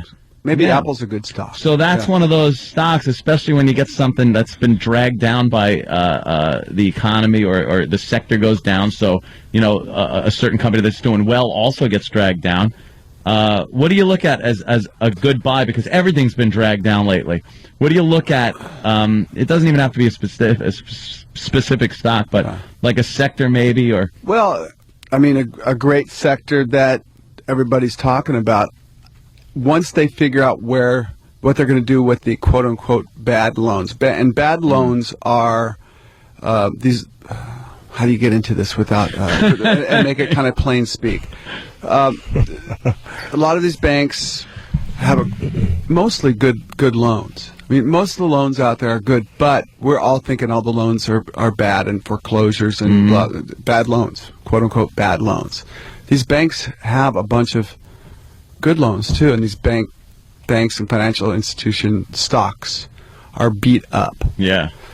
Once whoever the smart guys who are going to go in there and figure out what's good and bad, and these banks and financial institutions are worth a lot more than what they're being traded at right now. Oh, yeah. A ton more. So I don't know when the right time is going to be. I have no idea. But, you know, and real estate interest rates are low. If you have a credit score of 720 or above and you have verifiable income, you're going to get the loan. You're going to get a good loan. And I don't know if I'd wait any longer. I mean, you could maybe save another 5, 10, or 20 grand on that place you're looking for in 8 months. But if the interest rates go up at all, you're going to pay 30 times that over the life of the loan, 50 times that. You're never going to hit absolute bottom to buy and absolute top to sell. Yeah, so it might be somewhere. If you have, I've talked to a lot of people. Hey, I got money. I have some dough in the bank, and I'm a first-time home buyer. Should I buy now? If I would. Yeah. I would. If I had good credit and a verifiable gig. Yeah. I probably would. I'm not. I don't want to buy a house right now, so. I think it's a good opportunity right now also for to buy a lot of some of these beat up stocks that are just being dragged down by the economy that are good blue chip companies that you're not looking to make Procter money and on Gamble. in a week, but you're gonna. I know people are gonna look back in a year, 2 years, whatever it may be, and go, God damn it, I should have bought then. When everything, you know, when you're looking at this valley in the graph right now, this is going to be where people said, damn it, I should have bought. If you're my age or younger or 50 or 55, I'm 45. The whole thing is buy low, stay for a long time. Yeah. You know, buy low, not buy high. That was where I went wrong. I figure the higher it is, the better buy it is. 'Cause then you can wait till it dips and then just dump it. But Get what you pay for. How old are you, though? I'm 40. 40. So, you know what? If you would have not sold those positions, I don't know what exactly you had. I don't either. Oh, believe me, they were sellable. Yeah. Oh, they were sellable. Yeah, when you're facing bankruptcy. Yeah. Well, you know, if you're not going to catch, if this is retirement dough, right now is a great time to buy probably any blue chip stock. Yeah, the big ones. I saw Procter & Gamble trading down at like 50 something. Do you think General Motors is going to go under? I'm I don't know, but I'm we bailed them out, quote unquote. Yeah. And then they 2 days ago They just cut let go a bunch of people. Yeah. Didn't we bail them out to keep those jobs in? Yeah, apparently.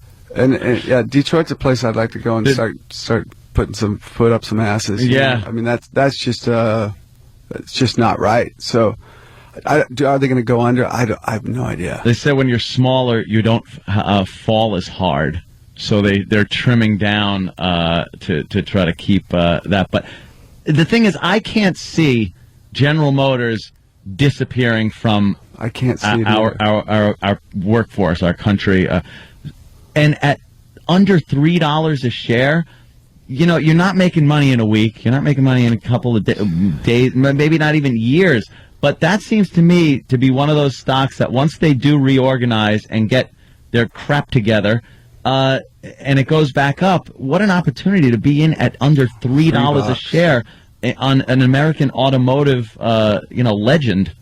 It just seems to me one of those stocks that, I have some shares and I'm just holding on to them. Yeah. I mean, you're right. I mean, you should.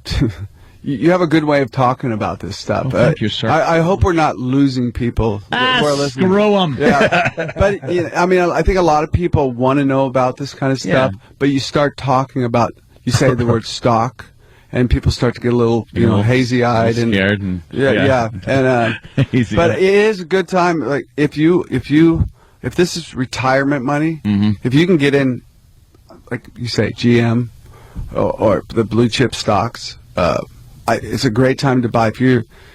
I'm holding on to all my positions because I'm not cashing in tomorrow or next year or in 5 years or in 10 years. You can't look at your statements every time and go, oh, what do you just? Oh my God, I just shred them. No joke. The last ones that came in, they were still in the envelopes. I'm like, I don't even want to know right now. Yeah, that's great. That's healthy. And don't I'm not even kidding. I mean, I could look online if I had to, but it's just the principle. I don't want to get caught in looking at this stuff every month. That's probably sage advice for everybody out there. Don't look at headline news and look in the bottom right corner every day. Yeah. I was online constantly. I never had any kind of investment accounts, and it was fun. It went up a few grand, and then it just didn't. Yeah. I hate it. You had hair down to your ass like 10 months ago. Oh, right? It was depressing. Just yanked it out in a fit of self-hatred and rage. How stupid I am. Eating chocolate, crying on the toilet. Yeah, like a true fat girl. Duff has a heart out here, so we only have a couple minutes left. Loaded. So what's going on? You're doing some music too, Duff? Yeah, which is awesome. Music is my main thing. Right. But this has kind of been fun. This whole financing and writing for Playboys is really it's a trip. I'm getting a lot of feedback, and especially here in New York, people really know about that. And, but yeah, Loaded is a band I've had for 10 years, and that's right. Even during Velvet Revolver, Loaded would play gigs for a charity up in Seattle. It was a band I formed when I was going to Seattle U, going to business school, and we play gigs. We'd go to Japan on my spring break and play, and the band grew and grew, and I think the myth of the band grew more during the tenure of VR. So when the tour was ending last spring, the Velvet Revolver tour, we and Loaded decided, let's make another record, and it was a great sort of getaway for me to reinvigorate me for music. It was a tough year that last probably 6-7 months with Scott.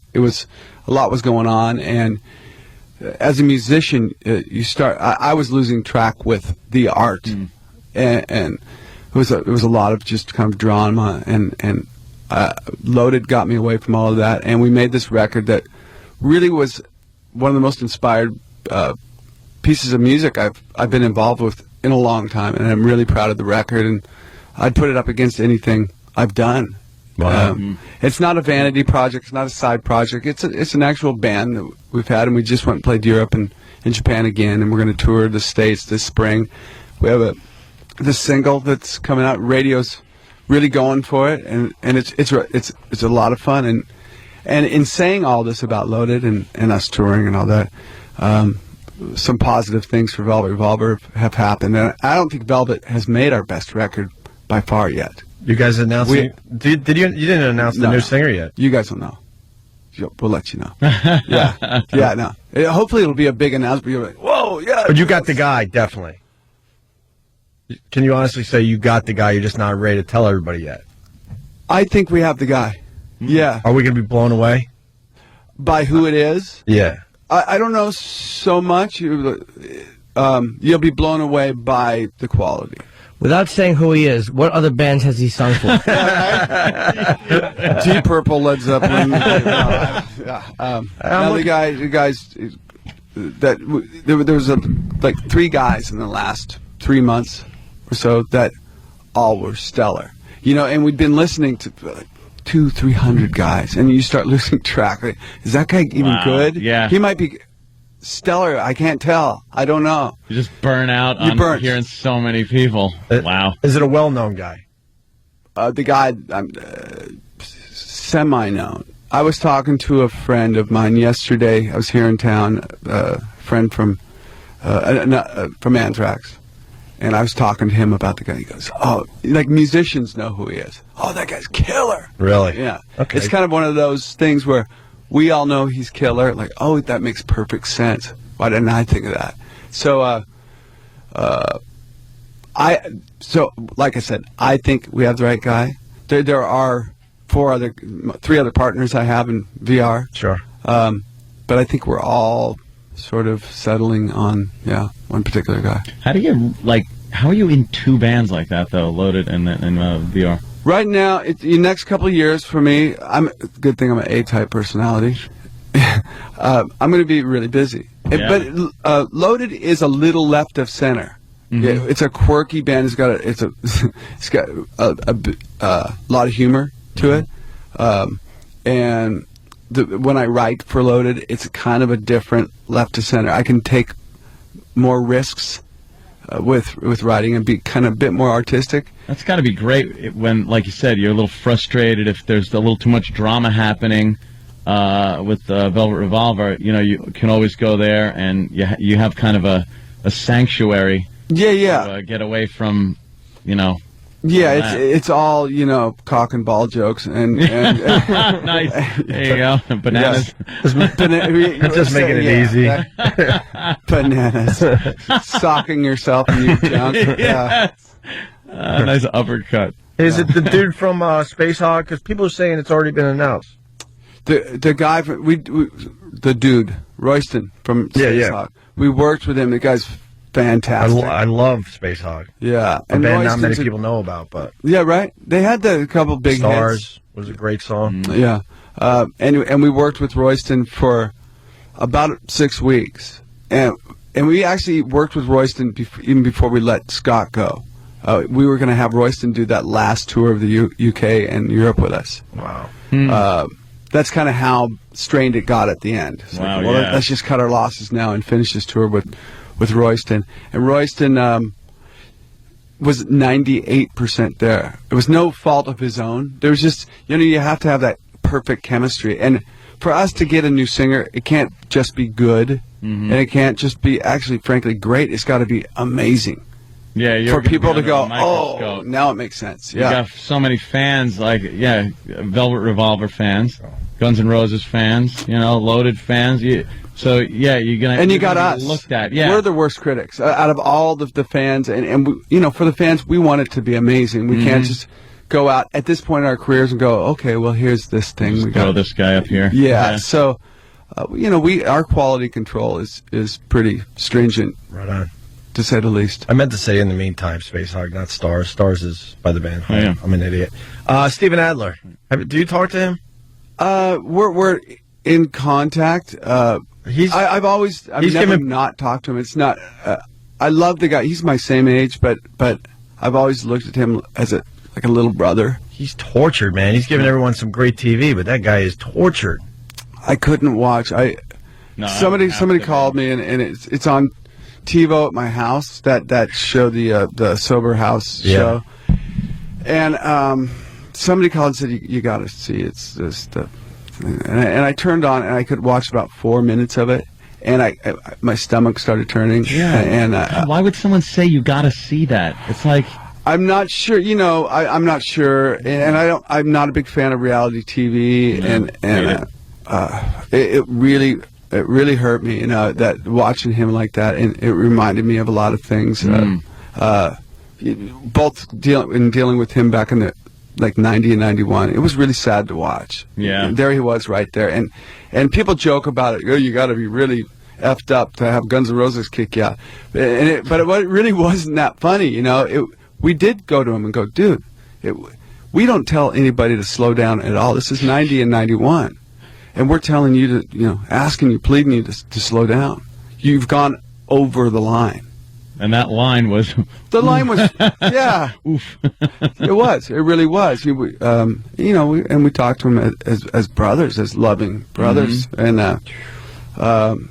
he couldn't pull it back. And you know, it's a treacherous and evil disease, man, and it'll make you do things that you and I can look at and go, what? But I actually understand it a lot more because I have the disease, and yeah, I guess it makes for like you said, good TV. A lot of people are talking about it, but boy, he's being exploited. You know, Dr. Drew's making believe it's something else, but they're just exploiting the guy. He's tortured. He's, you know, has no business trying to live in a sober house, especially. Yeah. You know, not the place for him. I guess, you know, people have asked me about that show and being a sober guy. What do you think about that show? And I guess if one person out of all those people gets sober from that experience, well, then that's worth it, I suppose. But I don't care to watch it. Yeah. Without the voyeurism aspect, or even the exhibitionism of getting high, because you wonder if somebody wants TV time, are they gonna pick up just because it's more interesting? Almost to be on defeats TV? the purpose. Yeah. Yeah, because we're all. I mean, look, you know, I'm an attention whore too. To be honest, I'm sober, so I mean, I definitely understand that had I gotten sober under those circumstances, it might have been a lot more difficult. Just knowing that if I relapsed, it would be more attention focused on me, or more TV time, or more love, or whatever. You know, that's interesting. I don't know. I never even thought of it in that way. I know I even in the depths of my using and all of that, I would never have gone on TV. Never. No way. You know, there's that one bit of sense that would still be in there going, you don't want this on film and on videotape. Well, and plus, you know, frankly, all of the things you're running, you got a lot of things running when you're using. You got this guy delivering over here and this guy over there.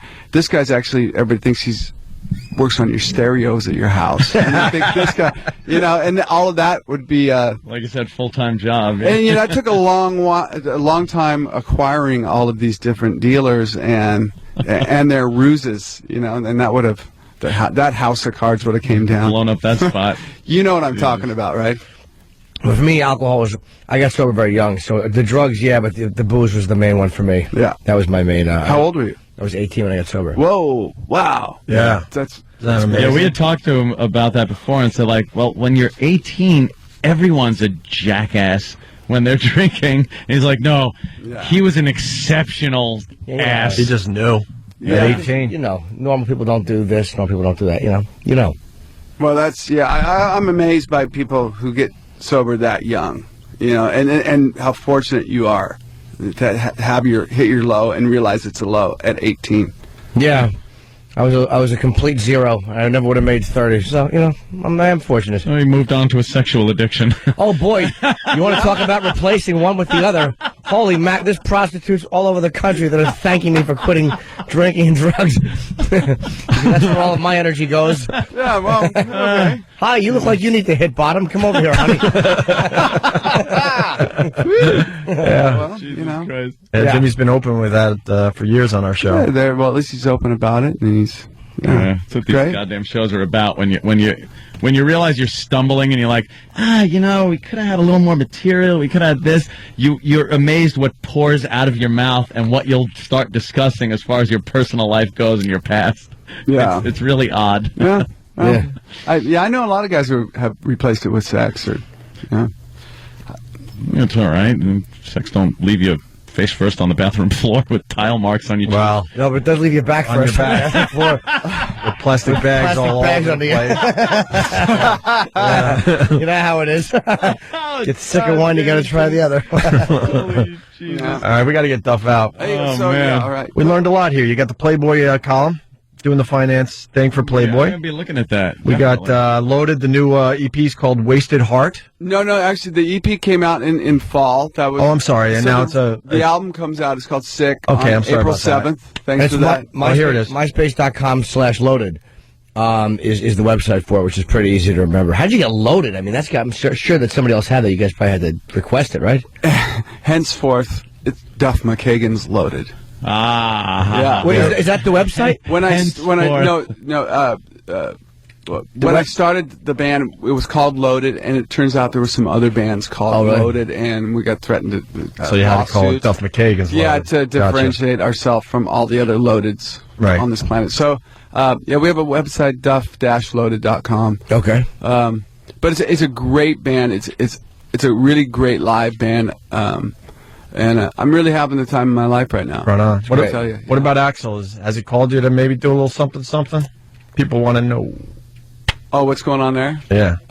No. Open to the possibility? I've been on this show before. I'm absolutely, I don't ever, that's not something I sit around and go, gosh, I hope we're going to have a reunion, but I know life takes odd angled turns all the time, and you never know what's going to happen. I have no grudges against really anybody from my past, and I've tried to let go of any that I might have. Healthy, yeah. I just go on. I move forward, and whatever's going to happen is going to happen. I don't even know what's going to happen in 4 weeks from now, man. I have no idea. Good way to live. Right on. Hey, Duff, thanks, man. All right, cool, guys. Absolutely. Everyone, it's Duff McKagan. We're going to take a quick break and finish up. Stay there. Opie and Anthony. All right, Opie and Anthony. We got ourselves in a jam. Real late. Well, when you have Duff on like that. Duff was cool, man. Yeah. I like Duff. Really cool. They seem to think my stock knowledge was very worthy. Where you buying? He thought you were cute. Like, that cute little he bought when everything financial guy was high and then crashed down. I really am I am an unlucky worm. That's luck of the draw. What are you going to do? What was interesting about that interview was people going up to him and going, yeah, you're going to see Steven Adler on TV. He's a complete mess. Yeah, like you said, I think, why would you do that to him? They're like brothers. A good friend of yours and stuff, and somebody goes, hey, you got to see how effed up he is, and it's pretty hopeless to watch, and it's sad. Check it out. Yes, I can imagine that. Oh. All right. Sitting to your left every day? Hey, at least I can find my bedroom. Come on. Most of the time. If not, I just fall asleep on the couch with a wine glass in my hand, precariously perched. Yeah. We haven't played this in a while. Steven Adler has been given some great TV, and we were going to, E-Rock gave me these discs. I'm like, I'm not playing this in front of Duff McKagan. But here's Steven Adler crying about missing Slash. Oh, I think this was part of Celebrity Rehab, not Sober House. My main thing is that you're serious about this. Because, I'm serious about it. I want my best friend Slash back. All right. Because he means everything in the world to me. I wish I was there every day. Wow, he misses Slash. He's in hell, man, this guy. Absolutely in hell. Yeah, what's this? Lipoma? Slash shooting cocaine. Yeah, I'm seeing it. You got anything else? Are you shooting down in here or anything? Nah, my neck. I got good veins in my neck. That's what you're using? He was shooting into his neck. Well, you have to. What? Right into that. Yeah, not this one, right? Not the biggie. What, right into the artery? Imagine? It just goes right into his brain. Who knows if you're all messed up? My neck. That's what you're using? My main thing right now is sneaking away and buying crack. That's what you want to do, or that's what you... No, that's what I've been doing. Yeah. Wow. Guys will actually shoot, obviously behind their legs, but there's guys that will shoot behind their scrotum. They do what they do. I mean, there's guys that shoot to get high. I mean, there's no veins left. That's using every conceivable vein when you start doing that. It's also harder to find there, though. People can't see the track marks. Ugh. Yeah. Well. Yeah. You Oh, can feel them with your mouth. Yeah, well, if somebody sees it, how do you do that? If you're adjusting your seat the wrong way, it's a little uncomfortable. Yeah. Imagine, all right, pulling everything up and put a needle there. And then one more, Steven Adler punching a china cabinet after talking to Slash, and then he's trashing Matt Soren in this clip. What'd you do? He punched the side of Why? Because I was talking to Slash. I paid 25 cents. Who's gonna play drums on your new solo record? And I go, that piece of that song. But he calls him up instead of me. That's what kind of Wow, it's hard to understand, man. Yeah. Hard to understand. When did he have a stroke, right? Yeah, from doing too many drugs. And he's still at it. Sober House, one of those episodes were just amazing. Him wandering around the house trying to find his heroin, man. He's in bad shape, man. Yeah. Wow. You can't make it. How's he going to make it?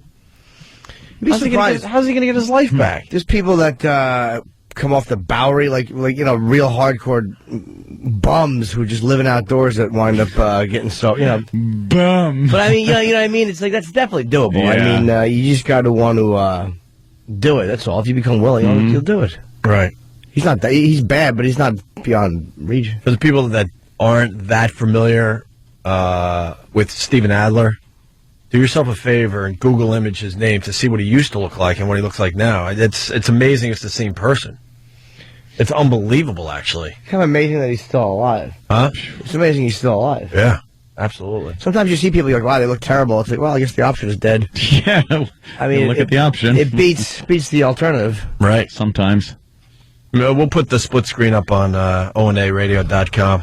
He's like The Walking Dead. Huh? He's like The Walking Dead. Yeah. I mean, he seems like a really nice guy, has a good personality. People are rooting for him, but... Are they?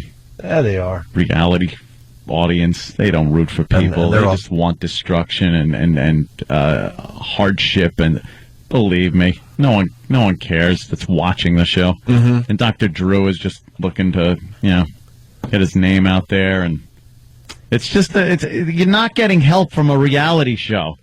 Just doesn't happen. I would love to get him on the show to ask, what is he trying to accomplish? And would he admit that, it helps his name recognition? Of course it does. Or, you know what I mean? Because there's a major exploitation going on, which is fine. We exploit people when they're down and out. But people know that.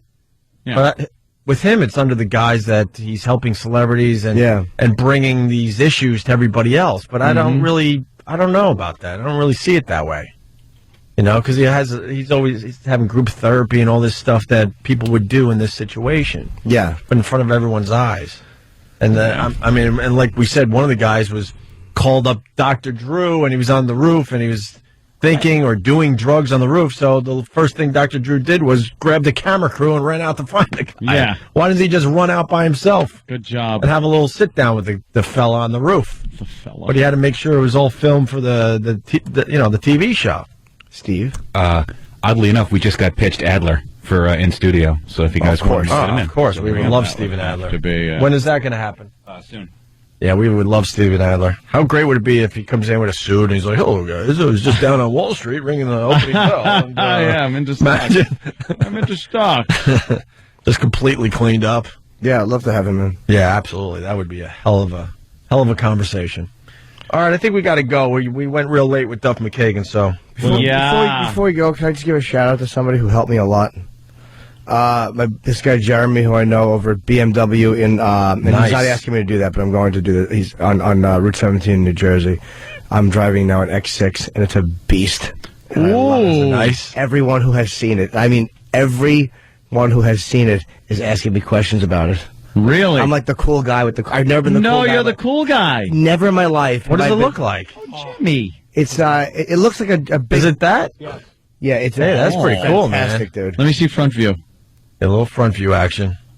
Look at Jimmy. Yeah, it's Jimmy styling. It's got. I like the windows big enough for a hooker to lean in. You have no idea. A hooker. No matter how.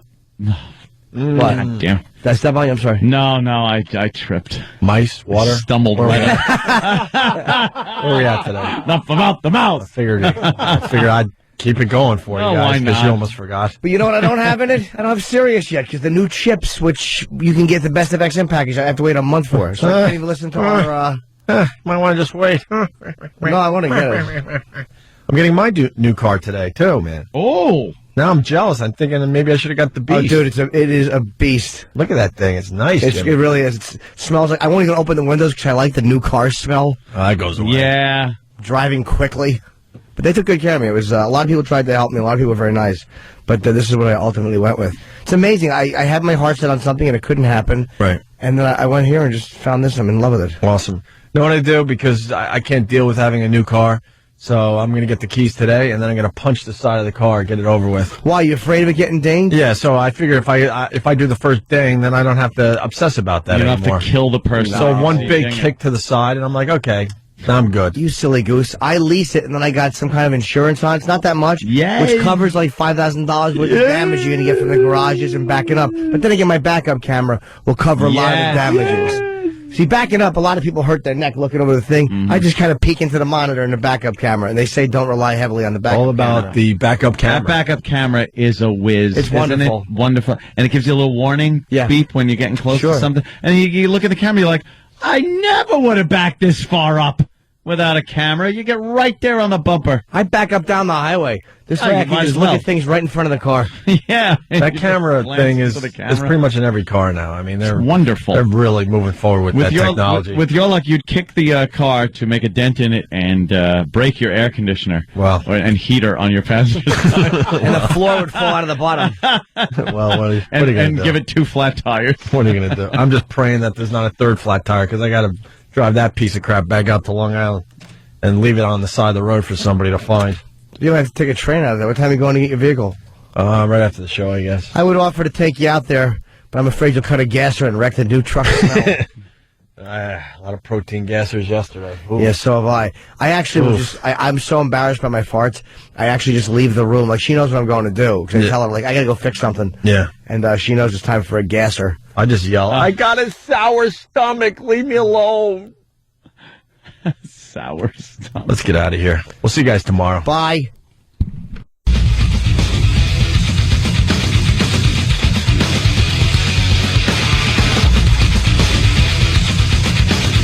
Rock and roll. Continuing with the Opie and Anthony show. Michael Phelps on TV there. They're arresting everybody. It's so stupid. It's South Carolina. This fucking asshole sheriff. The stupid fucking sheriff in South Carolina thinks there's some criminal charges that they could get on these guys because of the bong picture. Right. What the fuck? They've, I think they've arrested 8 or 9 guys at this point. For what? The fucking guy's trying to get a little headline for himself. What's promising, though, and I forgot about this until I saw the Michael Phelps. I was watching TV yesterday, and of course, what was it? Kellogg's dumped Michael Phelps? Well, they didn't re-up his contract. It was Kellogg's, expiring, right? yeah. Yes. So, Michael Phelps fans are starting their own boycott of Kellogg's. Now, I know how Ann is like, those boycotts don't work and all blah, blah, blah. But this is what I was thinking, because now we're all doing, whether it's Facebook or Twitter and all that, we're all kind of getting connected. Mm-hmm. And I think that people could finally fight back with these big corporations using their Facebooks and such. Because they're saying, I think it was a Facebook thing that started this. Like, hey, man, if you're a fan of Michael Phelps, stop eating Kellogg's and let's make our own statement here. So they're fighting back a little bit because the potheads mostly, they're like, fuck this isn't right.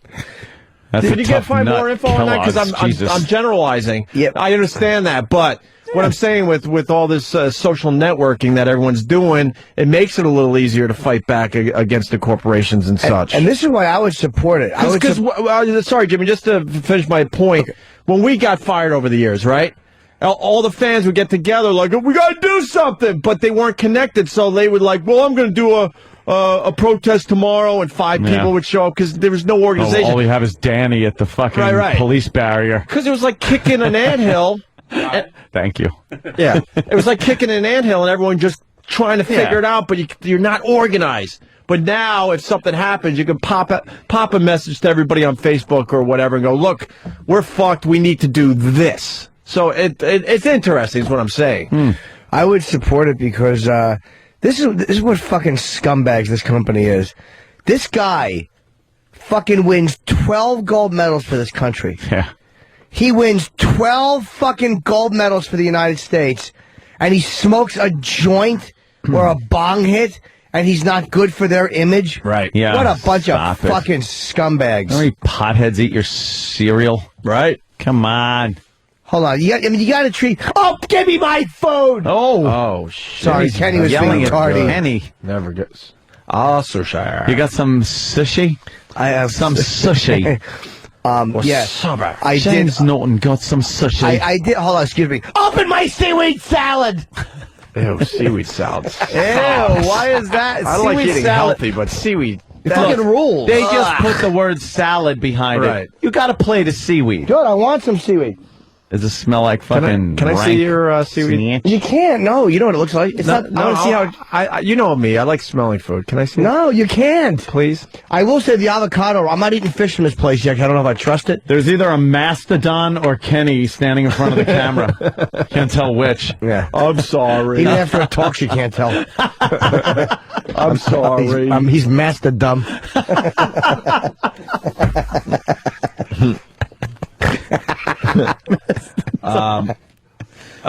ESPN. Yeah, the guy that owned the bong, he was stupid enough to put it up on eBay. Thank you, Denny Miller. That's true. Coming out of Philly. Pot activists rip Kellogg's company for dropping Good. Phelps. I just think this is kind of interesting, and it shows Yes. the direction we're kind of going in with this social networking. Bursting with indignation. No, I know. Bursting with indignation. Thank God. Thank God you said that. Yes. Oh, I know I could stammer my way through a news story, but I know I know the word indignation. Legions of legalized marijuana advocates are urging a boycott of Kellogg's company, including all of its popular munchies, for deciding to cut ties with Olympic hero Michael Phelps after he was photographed with a pot pipe. The guy made a fucking mistake, and he wasn't on any drugs when he was winning the gold medals for this fine country of ours. No, that's the part of him you're endorsing. The leader of one of the biggest groups, the Marijuana Policy Project, called Kellogg's action hypocritical and disgusting and said he'd never seen his membership so angry. It might be right. With more than 2,300 of them signing an online petition. Yeah, it just doesn't. Everything I just said for the last 15 minutes, just throw it away. Yeah, just take it out of the replay. You know what it is? You're talking about that, people getting together. They've been getting together with organizations even before the internet, letter writing, things like that. They belong to church groups, whatever the fuck it is. And they got results just by doing that. That was their way to get together. So even though there is the internet now and you could kind of rally the troops, people are apathetic to everything, especially potheads. You're just like, fuck him. Who cares? Let him have his gold medals. I just want to smoke a joint. He should. The fact that he won that much for this country. We should be able to do whatever the We fuck really he wants, are man. just a country full of shitheads. Yeah. Boobs. Yeah. I usually don't do this, but I'm going to read another paragraph. I usually only read the first two paragraphs. You learn everything from the first two paragraphs. Paragraphs in each story.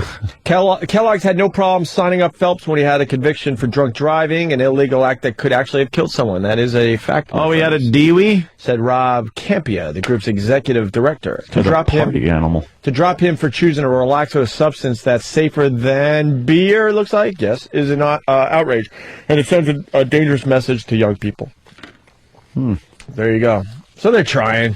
Dangerous message. I guess we got a long ways to go before we do all truly organize and fight back a little bit. We certainly do. I figured it out. I'm going to hire him. Oh, boy. There you go. Fox Business. Bill Karmazin. Wow. Sears tries to liberty to avoid unsolicited takeover. Sears tries to avoid bid from Charles Ergen's Dish Network. How about that? Who are they showing there? POTUS. Ugh. Oh. That's why this company's in POTUS. Stupid POTUS. Yeah, man. All right. And Sirius is, you don't want to look at that 5-year chart.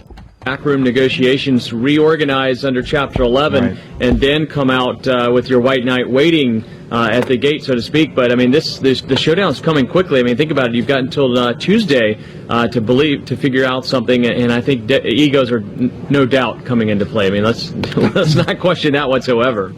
Tika? This reminds me of, the whole Microsoft Jerry Yang Yahoo deal, where Yang basically, cost his shareholders billions and billions of dollars. I think whoever gets it, whether it's Ergen or Malone, they can make it work. And I think, obviously shareholders are done. But boy, oh boy, these egos, they do get in the way. Yeah, and you think about it, Ashley, I know we were talking about it yesterday when you compare the likes of GM stock to what's happened to Sirius XM. Yeah. $13.6 billion bid 2 years ago this month. I mean, incredible.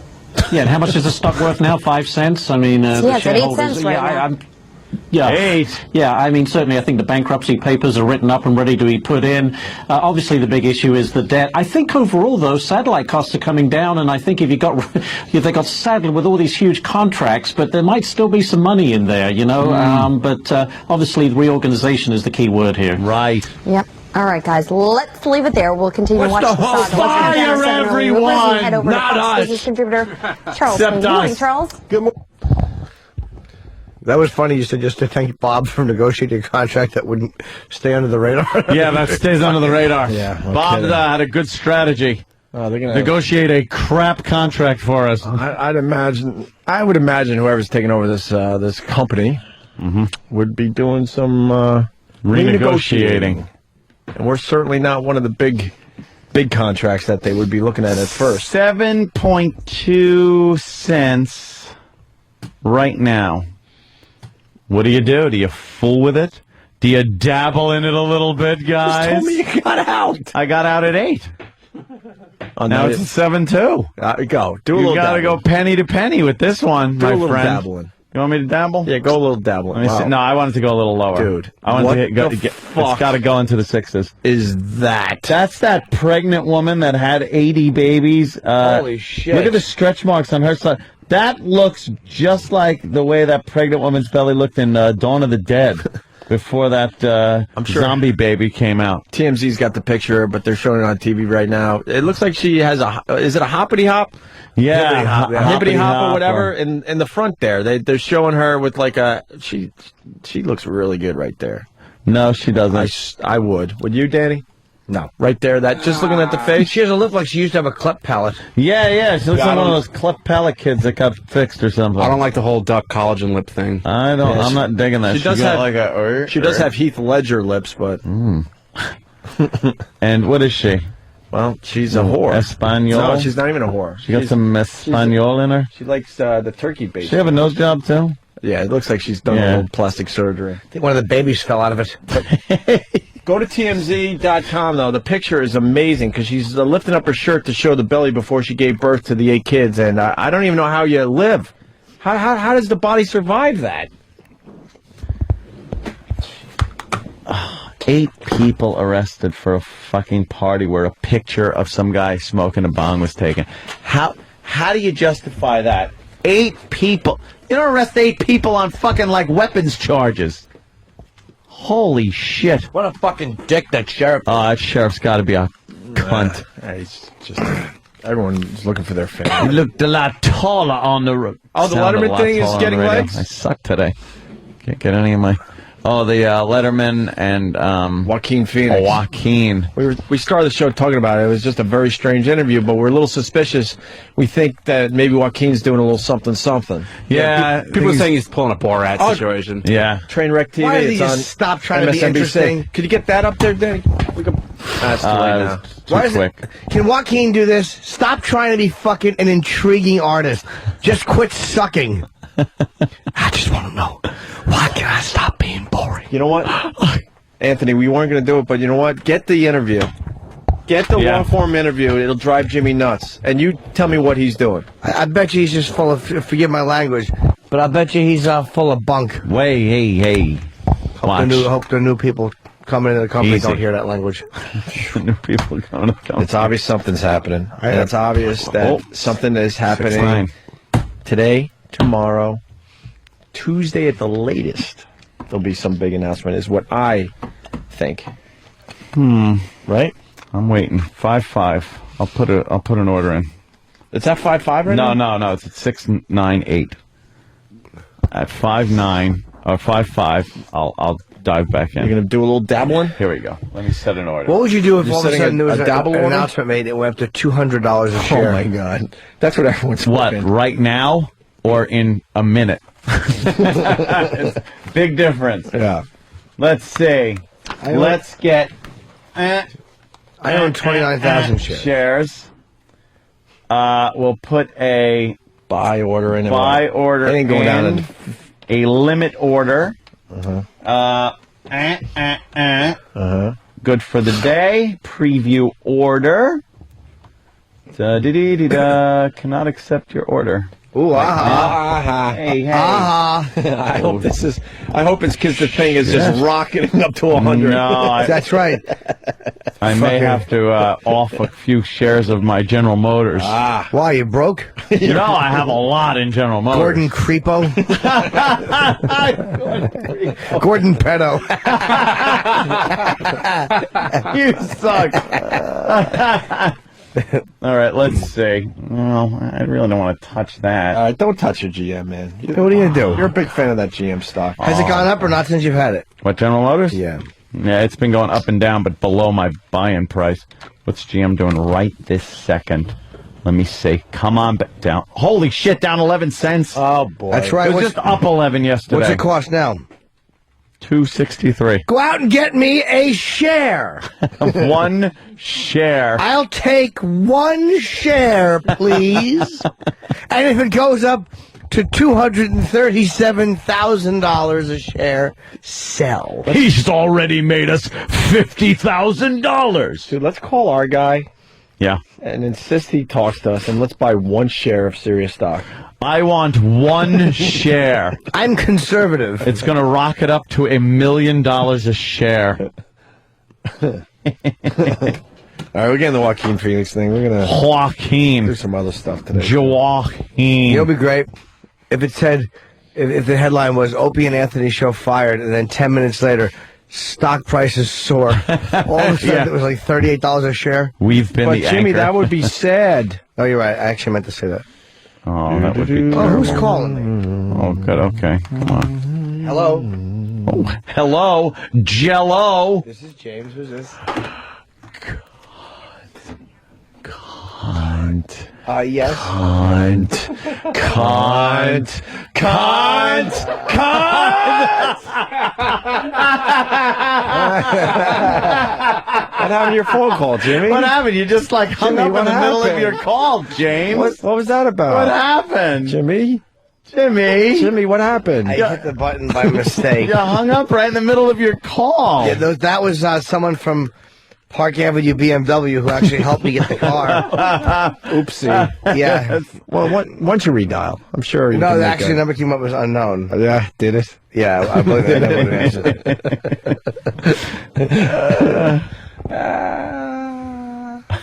All right. Yeah, we're a little distracted. What can I tell you? Wondering, Hey, you wonder what's going on at this joint. Yeah, There's all kinds of news who we're going going to on. be reporting to. You know what's amazing? I hope it's not the not unemployment amazing. line. It's intriguing to anybody that works for this company. Yeah. You realize how important it is to your life, yet how little it means to other people's lives. Because I've had people, and I say, yeah, I work for Sirius XM, and they go, are they going to merge? You're right, yeah. Still, they're like, are they going to merge? It's like, dude, you fucking passed the merge, teetering on bankruptcy. Yeah, you ought to know this, Bob. Oh, my God. Doom and gloom. Oh, Wow. Guys, Guys, I don't know what to tell you. I'm on the... Oh, my God. Guys, it's Bob. Oh, Jesus. Oh, my God. Yeah, the company. I'm sure you've read in the papers. I'm so sorry. I'm driving up to San Francisco to make a little splash off the Golden Gate Bridge. This is just more than I can take. Tell my family I love them. And I know it's a toll bridge, so I'll leave the receipt on my dashboard before I jump. Could you please make sure it's deducted from my taxes? Thank you. I don't want the government getting their greedy hands on the 75-cent toll money I just spent. But, yeah, I don't know. If the company goes bankrupt, we should just all slit our wrists, I guess. I'm trying to get info. I don't know what to tell you at this point. I don't know. I think there's a company we might have to all move to Japan. I'm trying. Look, Chief, my kids were in that water, too. Wow, actress Salma Hayek breastfeeds a sick baby Dude, in Sierra Leone. This fucking twisted bitch. That's twisted, man. She apparently had some milk left over from when she fucking birthed. And she goes over to Africa and picks up some sick African baby, and it latches onto her tit, and she fucking is feeding it. What the fuck was wrong with us? Why couldn't you offer that to us? You better have a check valve on that fucking nipple to keep any backflow from getting any AIDS into you. You know how that is. It's running rampant over there. Look, they're showing her fucking face. What was the useless mother sitting there? Can you get the audio up, Danny? Get on her tit. We're playing with the TV today. Get me up on that screen, please. Selma Hayek. Look at her tit hanging out. Look at those tits. Oh, the kid don't know how lucky he is. And you like her tits? Her tits, Opie? She has big tits. They're full of milk, those tits. I'd love to suck those fat, milk-laden tits. When he felt the nourishment, he immediately stopped crying. Well, of course. Any human latched onto Selma Hayek's tit is going to stop crying. Right. I don't care if you're at your fucking a loved one's funeral. Wait, you go Joaquin Phoenix. Comfortable? Is it itchy? Is it? Are you pleased with it? His beard. I'm okay with it, but now you're making me feel weird about it. I'm sorry, I'm making you feel weird about it? Is there something wrong? I can't be the first one to make you feel weird about it. What will you do now? Well, I've been working on my music. Music? But you know, when I saw you in Walk the Line, I said, this guy is tremendous. He's singing, and it sounded great. So is that the kind of music you're interested in? No, I do more hip-hop music. Hip-hop music. That stupid cleft space. That's a joke. Yeah. What do you have them on? I'm sorry? What do you gas them up with? Can you set up the clip for us, Joaquin?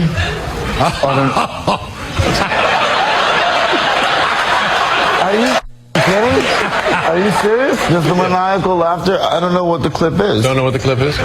It's you and a scene with you and Gwyneth Paltrow? All right, you're doing fine. Thanks. High praise coming from you. Is that really? We're having fun. Is that's fun? Having fun. Just relax, seriously. I'll come to your house and chew gum. Shit. I don't have to. No, just relax. I won't do the gum. Wow. And Joaquin, I'm sorry you couldn't be here tonight.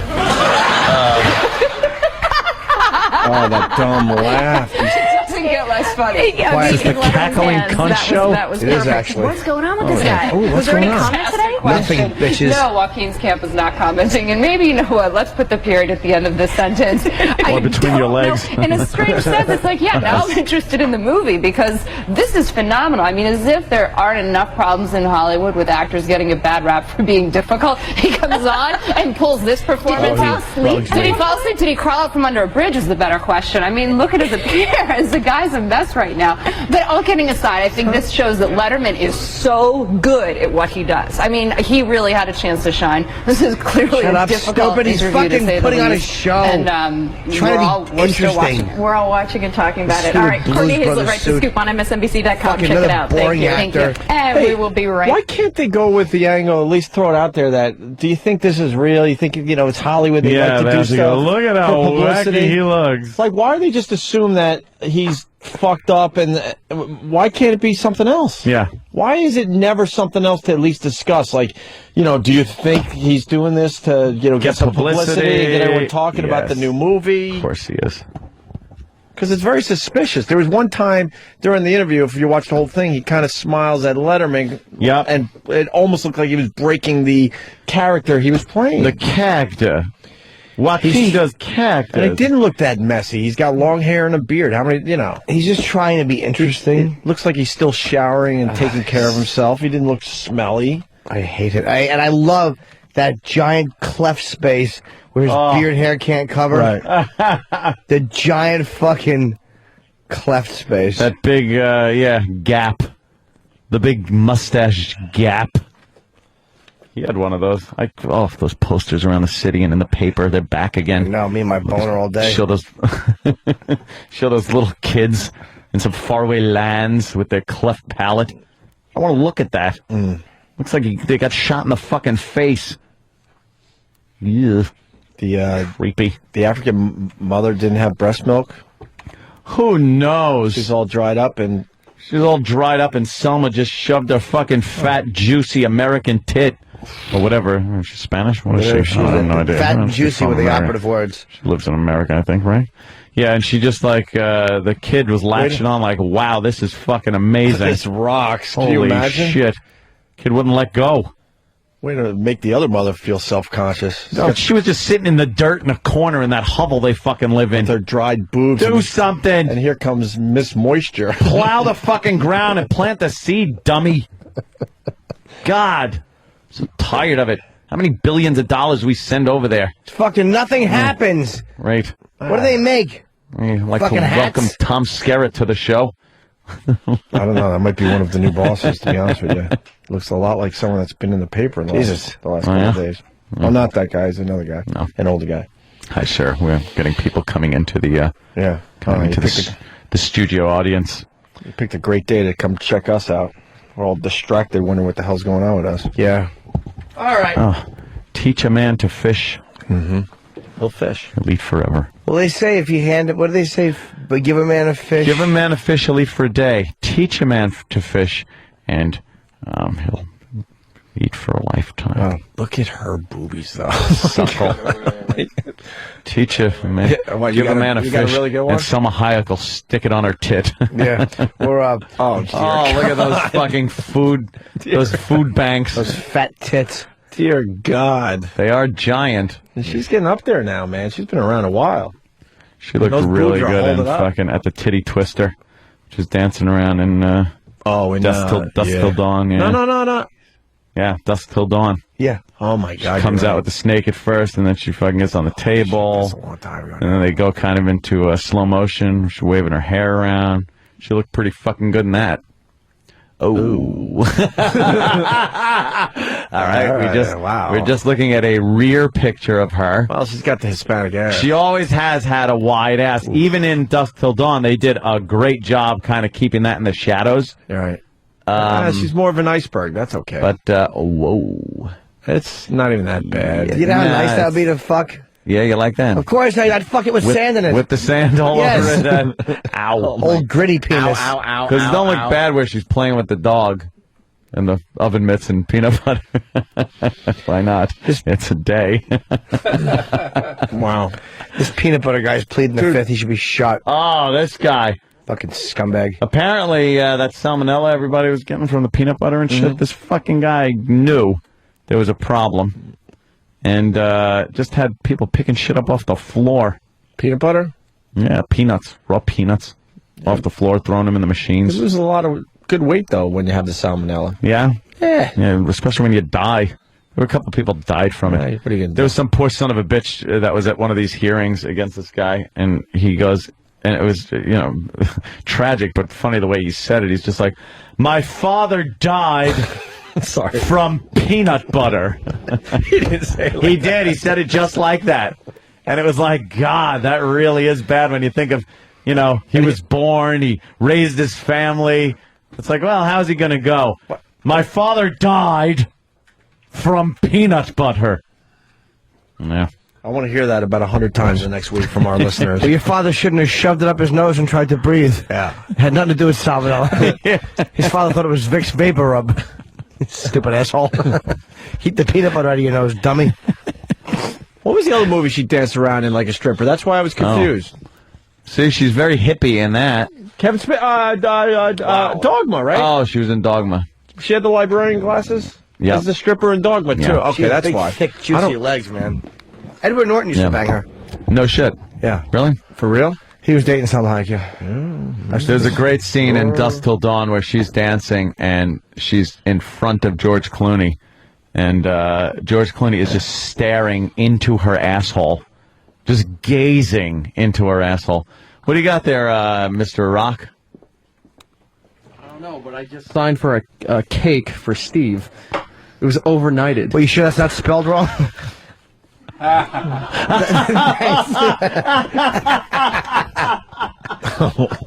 I was trying to figure out how you make cock out of cake. Yeah, that's Were you with me on that one? I didn't. All right. No, it's a very good line, Jim. Oh, is that a good one? Thank you. Why don't you open it up so we can look at it? Yeah, let's look. Yeah, let me look at the cake. Pass it around. Let everybody see You it. heard Anthony. Pass it around.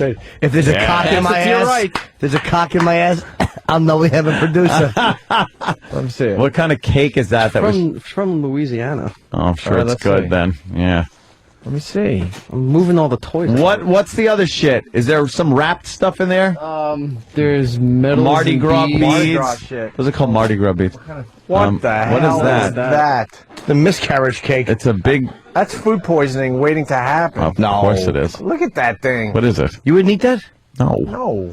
Somebody sent it from Louisiana? Yeah. It's from Heidel's Bakery. Christ. Is it? What is it though? It's a fucking cake. You It eat doesn't it. look like a cake. It looks You like eat a it. like a From bread product. Nolans. Let me see. Tip it up this way. Oh, there's sweat on the inside. It was there. Smells fucking yummy. I gotta be honest. Oh, it looks like it's covered in jizz. Well, that's my remarks. Tell Steve to get it. Open this up. I want to try the frosting. You really do? I'm not gonna get food poisoning. I'm afraid of anything that people send. people are I'm very paranoid. It smells good though. Wouldn't you be? What? I see horrible things I on a would- daily basis. I'm paranoid. We don't agree with a lot these days, They're Ant, sweet. but I'm with you See, today. Now, Kenny, I don't eat the let's get Kenny's food professional from in opinion. the mail. Kenny, that just came in the mail. Would you ever eat that? Negative. And would you let, like, Jimmy eat it? No, I got Jimmy tasty treats from a fan that I trust. What is it? Who's the fucking fan? Open my Who do you tasty trust? treats. Kenny, I hate to be a nudge, Cakey, but could not you flaky? get me some cakey? I would love like a marble cakey muffin thing. Smells fucking great. I hear there's a nice sticky bun in here. Oh! Thank you. Oh, let's open it. It was up. just called a bun. Jimmy, can I see that? No, you're gonna step on it. All right, Yeah, he I'm would. hungry though today. I wouldn't do that. Ooh. Give me one. Do I have a What am I supposed to eat these with? My fingers? I'm a gentleman. It's very sticky. It's a sticky bun. I know. Mm. Thank you. Oh, well, I here have comes not E-Rock. eaten sweets in a while. Thank you, my love. E-Rock, taste that. I can't. You're the food taster. Oh, boy, you can't. Why? Why? Because I can't eat this. Why? I'm on the diet. Jimmy's eating, and It's he's on a it's diet. made on No, Ezekiel eat. bread. Not on mine. Oh, I'm wow. allowed to have sticky buns on my diet. Let's go to Andy in Thanks, New man. Orleans. Andy. Hey guys, it's Anthony from New Orleans. I just want to tell Okay. you guys, it's called a king cake. It's a New Orleans tradition. Okay. Yeah. Adele's Bakery is very prestigious down here, so try it, guys. You're not going to regret it, I swear. What? Hey, All you right, I won't regret apologize it. to the bakery. It just What, looks a little weird. All it is dough with icing and Oh, I want. sprinkles on it. There's nothing Put that wrong back with it. before I break your fingers. Watch out, boys. All right. Well, apparently it's a very prestigious bakery. Do you have a knife, Kenny? So I can cut Anthony it? from Karen and Doug in NOLA, a.k.a. Vibur, V-I-B-U-R, on Whackbag and Pal Talk. Uh-oh. Oh. I don't know. I wouldn't eat anything a Vibber sent.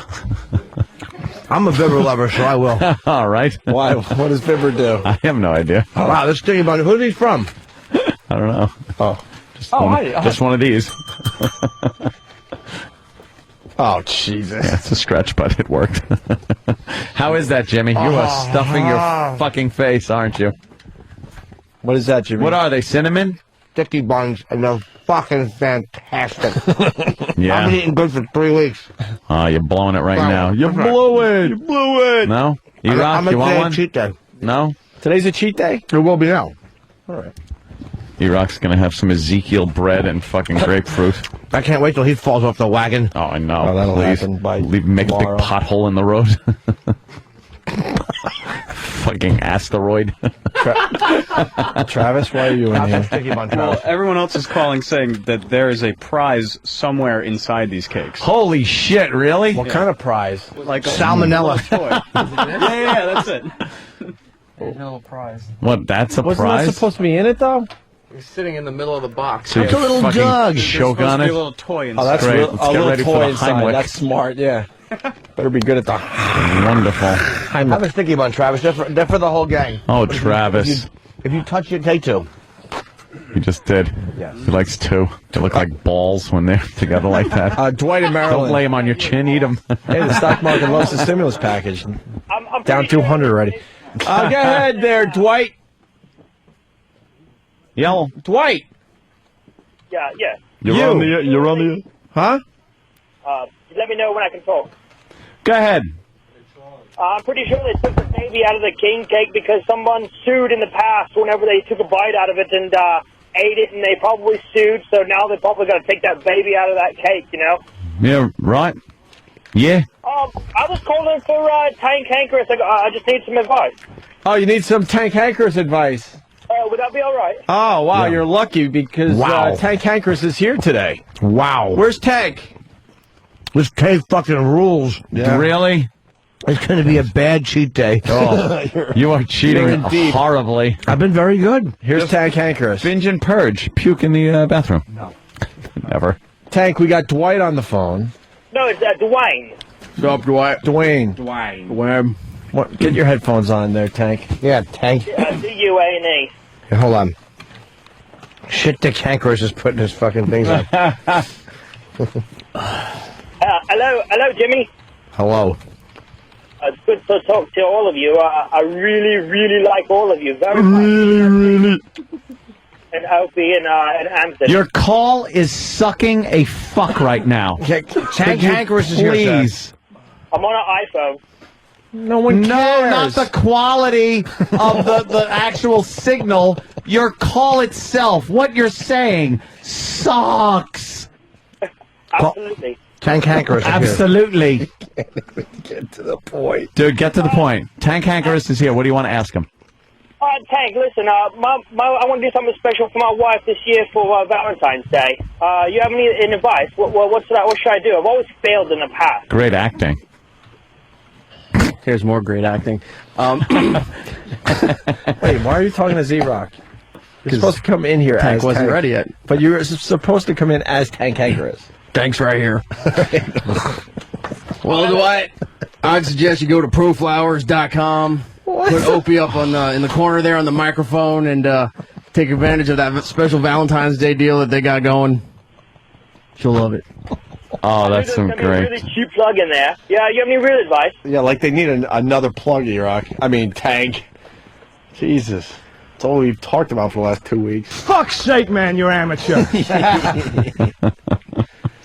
You know what, Dwayne? It's not working. Oh, come on. Jesus Christ, E-Rock. For once. Character acting with you. You know what? From New Hampshire. We're usually with you, my friend, but I don't think E-Rock was the problem this time around. No, I think you sucked. It was me? Yeah, you have to really take your beating. suck, dude. Just fucking. Now, right when you hang up, turn the radio up and be embarrassed at the last tail end of what you hear, because you fucking sucked. I don't know. I don't think he was that bad. Shut it up. up. I lied. A little bit. All right, cakey face. I love this fucking cake.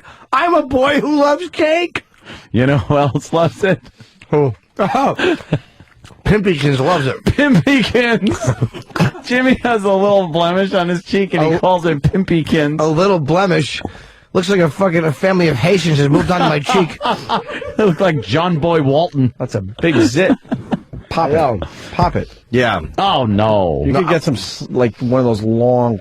No, don't pop Drain that. it, man. Look.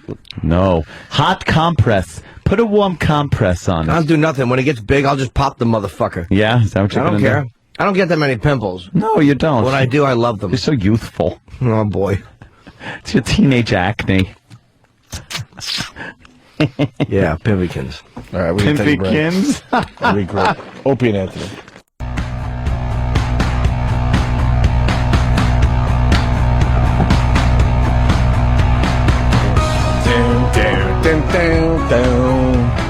Hey, we got the guy that sent the cake on the phone line. His name is Doug. He's from New Orleans. Let's say hi to Doug. Doug, how are you, buddy? Not too bad. All right. Jimmy loves your cake. I had a few bites, Doug. I gotta be honest. It smells so good. I'm using it as a cheat day now. I've been dieting and doing very well. But MJ says you gotta have cheat days. Yeah. So I'm gonna take this as my cheat day. Keeps it real. That was very nice of you there, Doug. I figured Jimmy would have to cheat on his diet for that thing. Yeah, I had a few bites. Pretty good cake. A couple pieces. Doesn't look like. Now's the part where you're telling me he's got 8 minutes to live. 88 minutes. They keeps calling me. Doug keeps telling me I had to wear a little bit of cake on my feet to make myself taller. And put the icing on the wig. Make it look gray. Yeah, I wanted it to look nice and light color. Like Emilio Estevez. Don't let E-Rock have too much. You know how he is with cinnamon. Yes. Well, he's refusing to eat the cake. That's right. And that's a big seller, that cake? Oh, yeah. King Cake down here is a big seller. What is it? What's in it? As far as I know, cinnamon and sugar. Didn't you make it? No. He just bought it. Oh, you just bought it from He's that just a bakery. man. I thought the bakery itself set it up. No, we're faggots. Oh, all right. Well, all right. Gotcha. All right. This is, Well, enjoy the cake. Thank you. Boy, you know when to get out. Yeah. It was very nice of you, Doug. Thank you, sir. Thank No you. problem. All right. We're going to play Guess the Sound with this.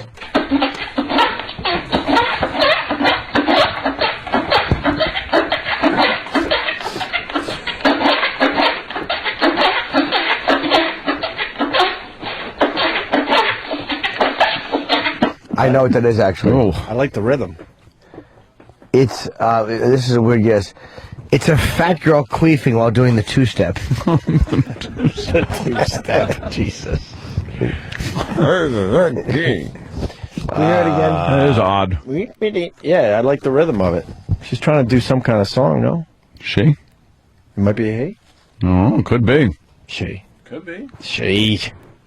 She. Yeah. It's Guess the Sound, not All right. clues. I guess. Yeah. I guess the first part. She. It could be. Is there ever a game called Give You Clues? Yes. It's a game called Tell Me What It Is. I say she. Can we start there at least? I don't think we can. I mean, I don't All right, want to it's a be. I don't shame. want to be so upfront about it.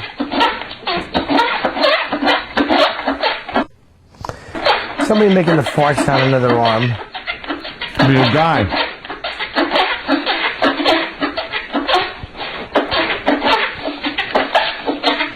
I know what that is, actually. Yeah, that's a she. It's a bunch of ducks Oh. flying into an engine. No? No. Oh, there's a good answer. We got some guesses coming in. Chris in Pennsylvania. Good evening. Hey. Was that the sound coming from Jimmy's bedroom the day the plane crashed into the Hudson? What's that? I was only the one. I heard you. You guys! You got nailed. All right, Sean in Virginia, what's up? Is it Barack and Michelle Obama? That sexpert was talking about some stuff. Oh. Well, that they like fisting. Well, Me, boys. you know, the fist pump, right? The fist bump. Yeah, the fist bump. Yeah. What is this?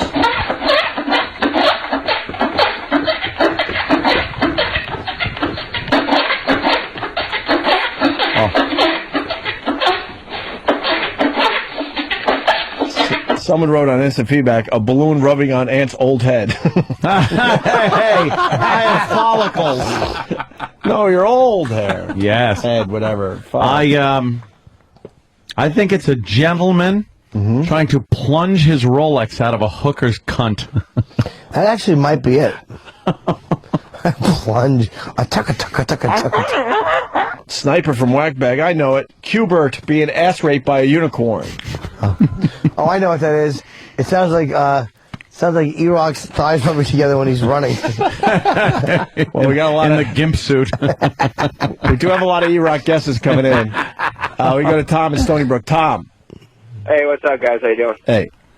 Hey, is that E-Rock trying to get the last bit of mayo out of the squeeze container? What's that? Is that E-Rock? Gotcha, already. I like That's a good one. Yeah, I know it. I kind of like that one. All right, a lot of bad E-Rock guesses coming in. Yeah. Let's say hi to Dave in North Carolina. Dave. Hey, Dave. Yeah, that's the back room at Harvey Milk's photography shop. I'm Harvey Milk, and I'm here to recruit you. Skate into my camera shop. I think Jack from California's got the answer. Jack? Yeah, it sounds like that African kid sucking on Selma Hayek's tits. That's it. Holy shit, how'd you know? Hungry little feller.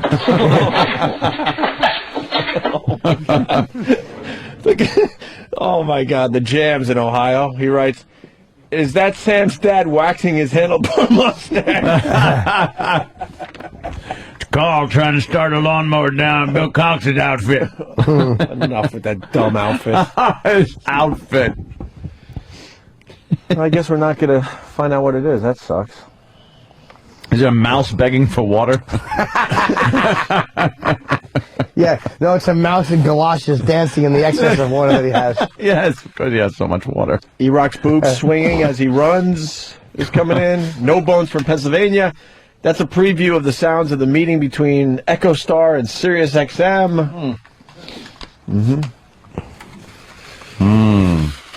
That was good. Are we ready for the answer? I am. There's always one that has to have the real answer. I want to play that ruin the game party. called I Give You Clues. It's a winner. It's too bad Merv Griffin's dead. I'd pitch it to him. Do we have video of this? Yes. Well, you say I give you something, it just wouldn't be clues. It was old Merv. Yeah, old Merv was a... Ooh. All right. Okay. I just saved a couple bad calls. All right.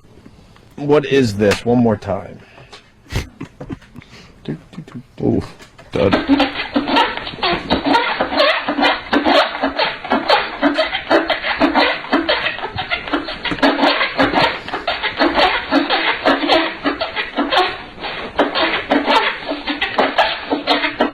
We go to Judy in Virginia. Judy, welcome to the Opie and Anthony Show. Hi, Judy.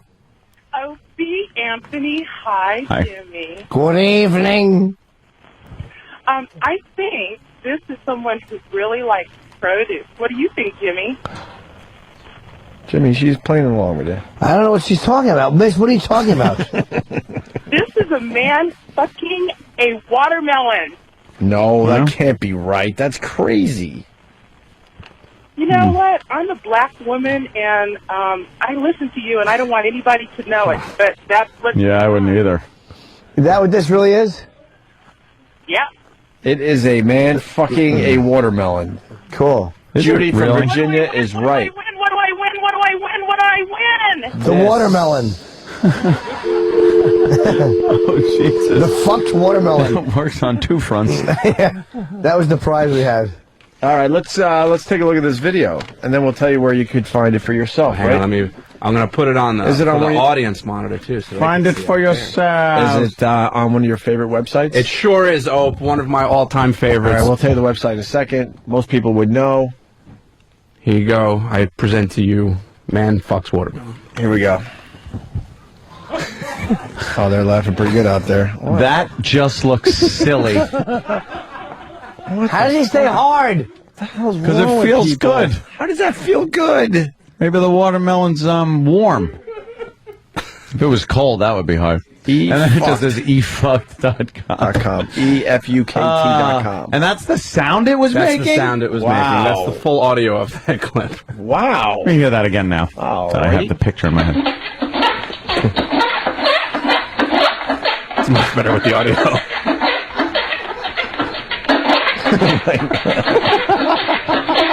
Should have drilled a looser hole. You know, I don't know what the fuck to even say about that. Oh my God. Well, I like what's written under it right now. Drunken teen gets penetrated. You should see the Asian version of that, except it's with a grape. Watermelon fucker, that one's labeled. Is that getting a lot of views? Yeah, let's see. Yeah, not bad. 200,000. Not so bad.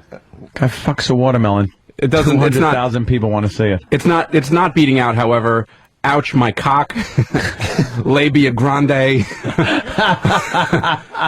Porn star grosses herself out. Or meatiest pussy of all time. You know what? That's Watermelon fucker's not doing so well. What is the porn star grossing herself out? How does she gross herself out? You want to watch? I don't know if I've even seen this. If I look at her SAT score. Let's see. Meatballs. Meatballs. Jesus. Oh, there's the booyah, no? No. Oh, she's gaping. Her asshole's gaping. Oh, like some kind of... What was that? Something spilled. What was that? She was being Butt jelly. penetrated from the rear, but No, it it looks didn't like come it from the comes butt. out of her Vaginal opening. her vag. It looked like it came out of her vag, What my the friend. fuck came No, out it's of her her asshole. Look, watch. No, it's the vag. Watch. Oh, See? no, Jimmy's right. It's her asshole. Yeah, it dripped. Oh. It was a liquidy light brown butterscotch liquid. It was like a little animal water that came out of her asshole. Oh, you know, it's a good one I was watching That's yesterday. hot. She probably, hold on, she probably A taking good one. That wasn't good?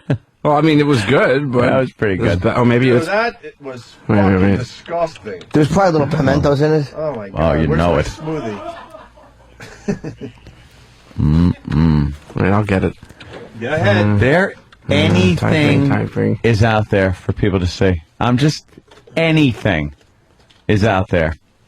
From hardcore, ridiculous sex to murder. Oh, the watermelon. It's all out there. That was right there for These everybody. goddamn sites. I can never find now what I want. What were you looking for, Danny? Gay It was black gentleman. called. Oh, here it is. It's right in front of my face. It's called Contents Under Pressure. Uh-oh, that's not good. Oh, that can't be good. It's one of those cans with the fun snakes in there, right? Yes. Oh, you're close. Almost. Let's take a look. Contents under pressure. Ass fucking. No. This can't be good. Right? And if the contents is under pressure, when he... Oh, no. Oh, no. I don't... Oh, you know what? oh no. Oh, no. Here. No. All right, well...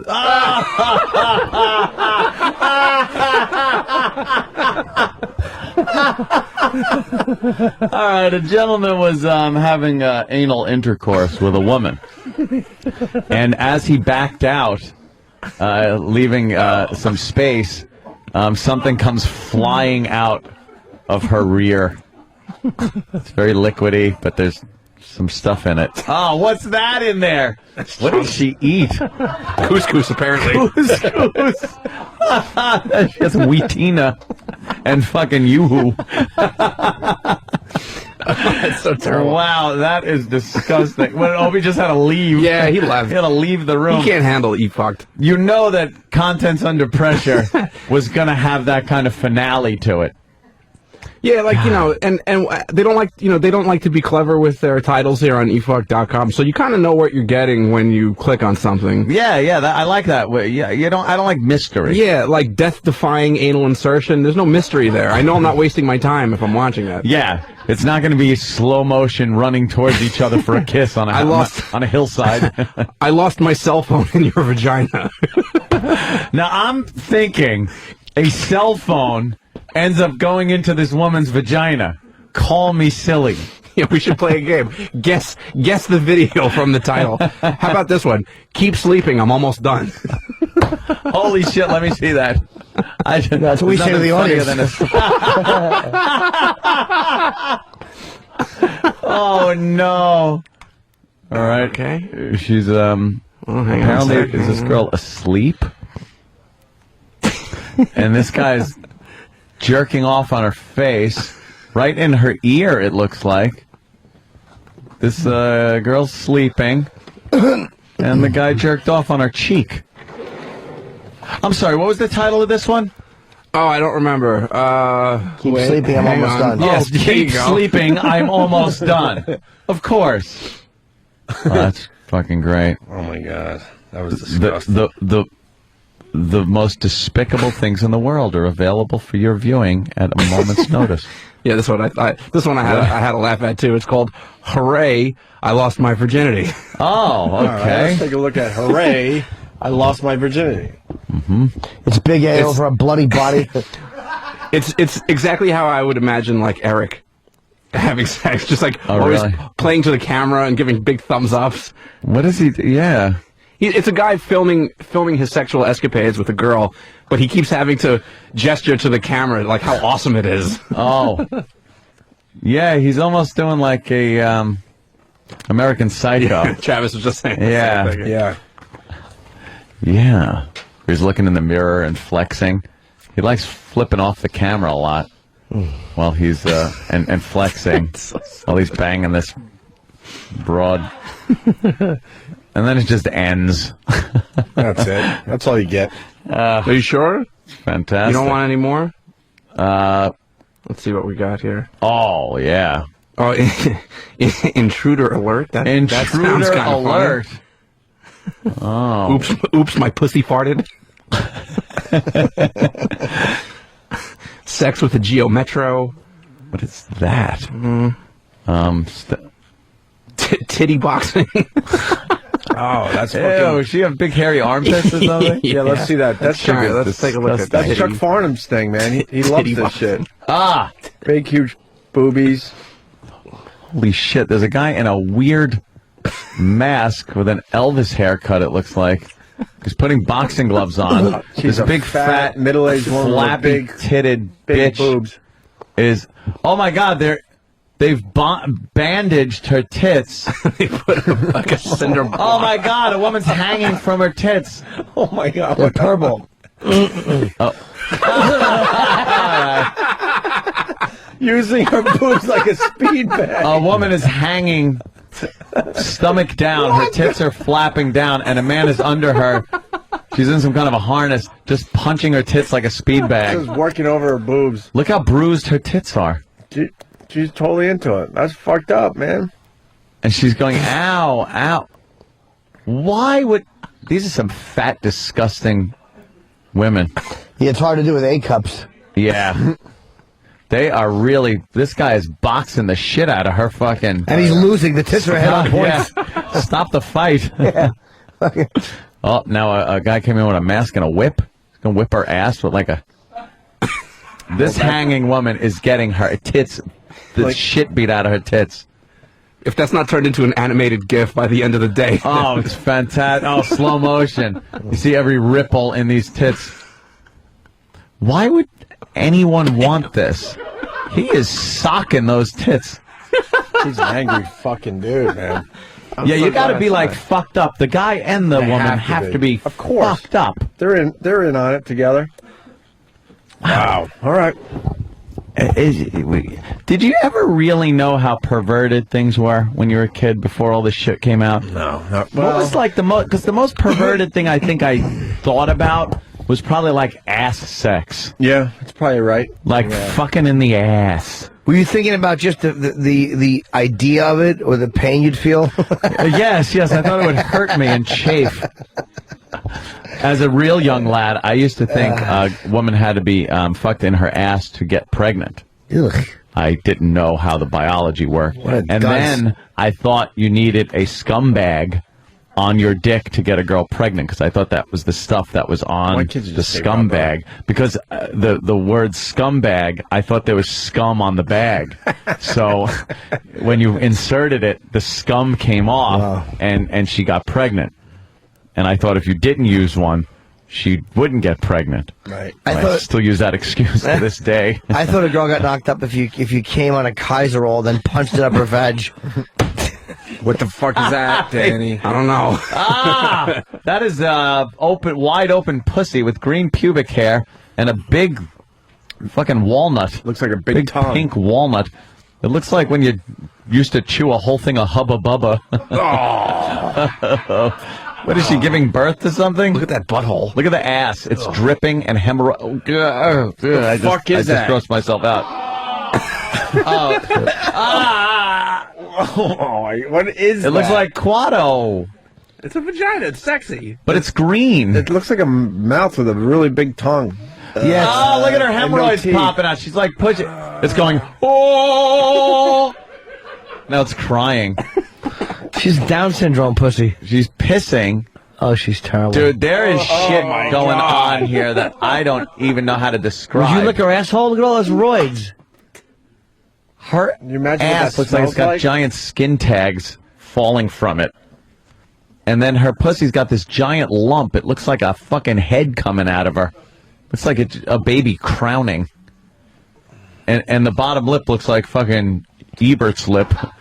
Yeah, E-Fucked always has to tag their videos with some fucking funny clip. That was the classic Simpsons. The goggles, they do nothing. As the acid is just eating his face off.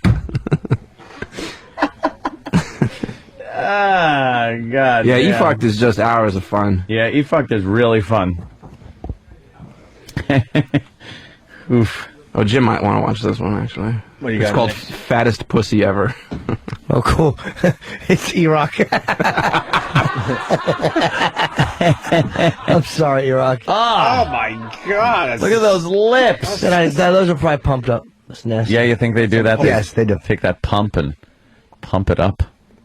What does it look like? It looks like It looks like some kind of fake wax lips or clown mouth. It looks like the Rocky Horror Picture Show poster sideways. Yeah, there you go. It does look like a fucking Howard the Duck. Looks like that old Twizzlers commercial. Oh, yeah. Make a mouth smile. Shown on E-Fucked. They got to put that on there. Thank You might God. mistake it for fucking Disney. That's great. Fattest pussy ever. Fucking Jimmy. Oh, yeah. This one's great. Oh, what's this one? I just have so much. I could watch these all day long. There's like classic ones too. This one, there's a guy who's filming himself beating off in his car for whatever reason. Yeah. And then some guy who's just like walking by this park or whatever right. sees him and gets really close to the car and like looks in and sees this guy. Isn't the guy like coming right when the guy walks over? No, that's the yeah. I think you might be confusing this with the Hotel series also. Oh, yeah. The guy that likes to film himself jerking off and then calls housekeeping to his hotel room. Why is he on the phone now? You think he's having some kind of phone sex? I guess. And now there's people just kind of bicycling by and walking by. He's a big helmet. His pants are completely off. He's spanking away. What kind of car is that? He's got a lot of leg room. Oh, my God. Oh, I think it's a Cadillac Some guy Escalade. sees, right? He passes.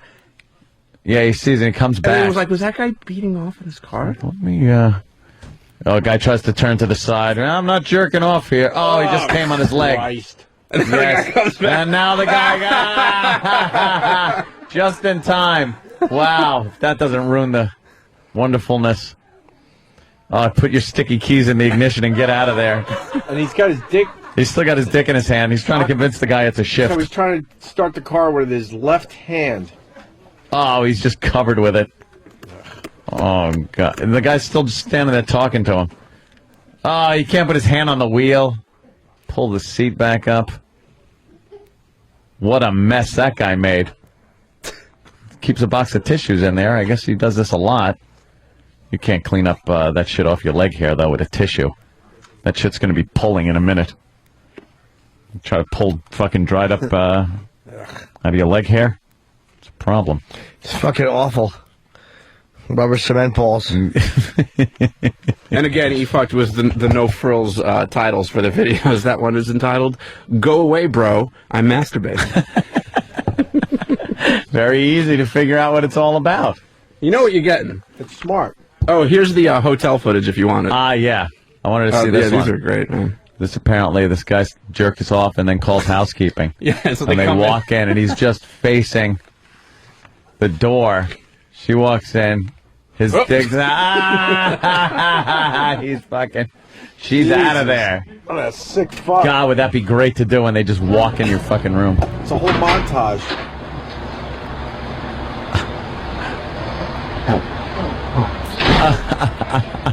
It's all right. It's a montage of him just whacking it with the. Oh, I'm sorry. I'm sorry. They say I'm sorry. Sorry. Thank you. Oh, he doesn't even stop. No. There's a guy just poked his head in the left. Didn't say a word. This is hysterical. Oh, yeah. They're so apologetic.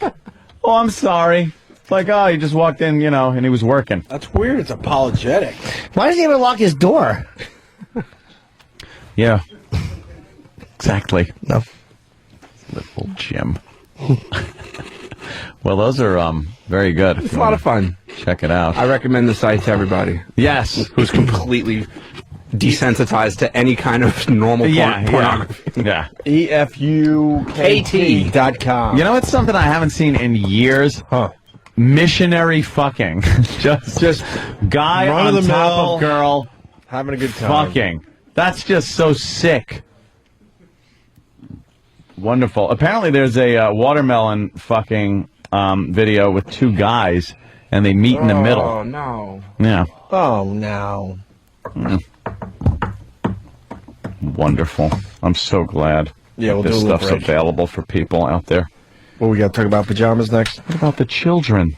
Pajamas now? Well, we'll hit. We can hit. I don't know if you know this, but Valentine's Day. It's right. Shit. When is it? It's got to be soon, right? I think so, right? When is it? Sunday? I don't remember. I've never looked forward to February 15th more in my life. I have. It's my birthday. Valentine's Day is Saturday, and there's only one gift guaranteed to get women to take their clothes off. A pajamagram. That's right. She's not going to be able to wait to get her clothes off and put on her new PJs. Sending a pajamagram is a great way to spoil your wife or girlfriend. Trust me, this is what she really wants. Every pajamagram is delivered in a beautiful hat box. She's going to love that. They're going to throw in a lavender-scented sachet, a do not disturb sign, and a gift card, all for free. To send a pajamagram, shop online, pajamagram.com. You're going to find all the top brands of pajamas and lingerie. Over 100 styles from comfy to sexy. They also have lots of great bath and body products that you could add to your pajamagrams to spoil your Valentine. Even more. Yeah, the women love that spa stuff. That's right. Yes. Only takes a few minutes to order. Go to Pajamagram. She's going to think you spent like weeks planning this because they put together a very nice presentation. Oh, of course. Please say verbatim at the end of every spot. Verbatim. Verbatim. A pajamagram is the perfect Valentine's gift. Best of all, she's going to think of you every time she puts them on. Overnight and Valentine's Day delivery guaranteed. So I would do this right away. It's a gift you're both going to love. So visit pajamagram.com right now or give them a call. 1-800-GIVE-PJs. That's pajamagram.com. Oh, yeah, tell them Opie and Anthony sent you, and they'll help you out even more. Pajamagram.com. All right, we're going to wrap up. Getting ready to wrap up. Enough with the audio, people. Quit your griping. You're belly aching. They're all belly aching. About what? Volume, audio. I pay attention. Don't worry. I'm juggling over here. Let's see. Oh, boy. Let's look at SIRI. And let's give it another last check. 6.9 cents. 6.9? Yeah. Where's your buy? Teetering at 7. I didn't buy. No, I know. You have a... I was going to buy at 5.5. They ain't going down to 5.5 with all this chatter. You don't know nothing yet. He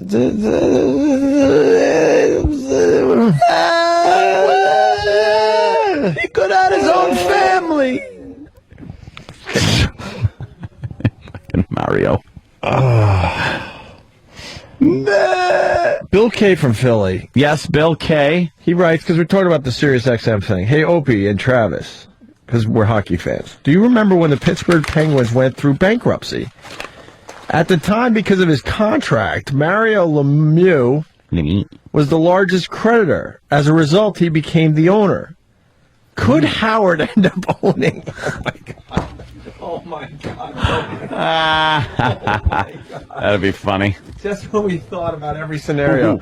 Wait, where's Travis? That's right. Mario Lemieux ended up owning the Penguins. Wow. When they went through bankruptcy. I forgot about that shit. Oh, God. It's going to get really, really... I own the company, Robin. interested in the next couple of days. Oh, my God. I thought we thought of every scenario. Not that one. Not that one, my friend. Yeah. All right. It's going to be very interesting next few days to see what happens. Well, yeah, well... I think, everything by Tuesday I'm at the watching latest. on TV says, something's got to give by Tuesday. At the latest. We'll see. Tomorrow could be a big day. We'll see. We'll see. All right. Are we done? We're done watching videos and all that crap? Yeah, that was really good. We can watch more if you want. I liked that. I want to do it at home. with my dick in my hand. Yeah, it's kind of weird looking at videos without. Well, the videos we were watching isn't something I'm really gonna be pounding what about to. the girl getting her boobs punched out? That would not. That was so not sexy. Like, I didn't look at that in any sexual way. I completely agree. It's more of a freak show. But you think there are guys that will pop up those videos because that's the thing that gets them off? Yeah. What the fuck? Anything you can see, people will just. You think the spank to the chick that just gave birth to 8 kids? Yep. And those pictures they're showing all over TV today. You Guy think look some at guys that belly jerking off and going, just. "Oh, I'd love to just blast on that belly. Yeah, her skin's almost transparent. It was stressed. You see veins and stuff? so much. Yeah, it looked like the her belly looked like those hiney head aliens from the pilot episode of the Menagerie of Star Trek. Yeah, big veins pumping through them. E-Fuck's biggest fan video is fucking disturbing yet hilarious. Do we know what that is? Well, you're the biggest fan. Chris Rabb, what are you doing, man? What video? Help me out here. E-Fuck's biggest fan video is fucking disturbing yet hilarious. Do you know which one that is? Do they got like a most viewed of all time video section like YouTube does there, Danny? I will try and find it. Biggest fan video. What does that even mean? Like, I guess people enjoy that the most. All right, good. Most viewed. Chris L. from Hoboken helping us out. Guys, Howard is a stockholder, not a debt holder. Therefore, he is not a creditor, but an equity holder. Equity will be worth nothing in a Chapter 11 filing. No need to worry. Thank you. Everyone's saying that. Yeah, that scenario. If the news hadn't picked up on it, I don't think it was going to happen. Yeah. Oh, boy. We're always in it. We're always in this Always in it. Always bad, Jordy. We're always in this shit. Oh, Jordy Verrill. We're always in it. It's never going to bring these stock certificates down to the university. I will give you 7 cents. 7 cents, Jordy Verrill. I'll take him down to Wall Street. I might do a little lunch at F.H. Riley's today, by the way. Oh, yeah? Want to meet me for a little lunch? I have a construction happening at my house today. Big thing going on today. Yeah? I got doors, molding, carpeting going in. All kinds of things happening. Maybe early dinner, actually, because, I forgot when Keith said the theater should be complete. Oh, wait. Very soon. I'm sure Steven S. from Bayshore will be there with his handout. Fucking creep. Fucking just came by to say hi. Because he's eyeing my food. Do you want some?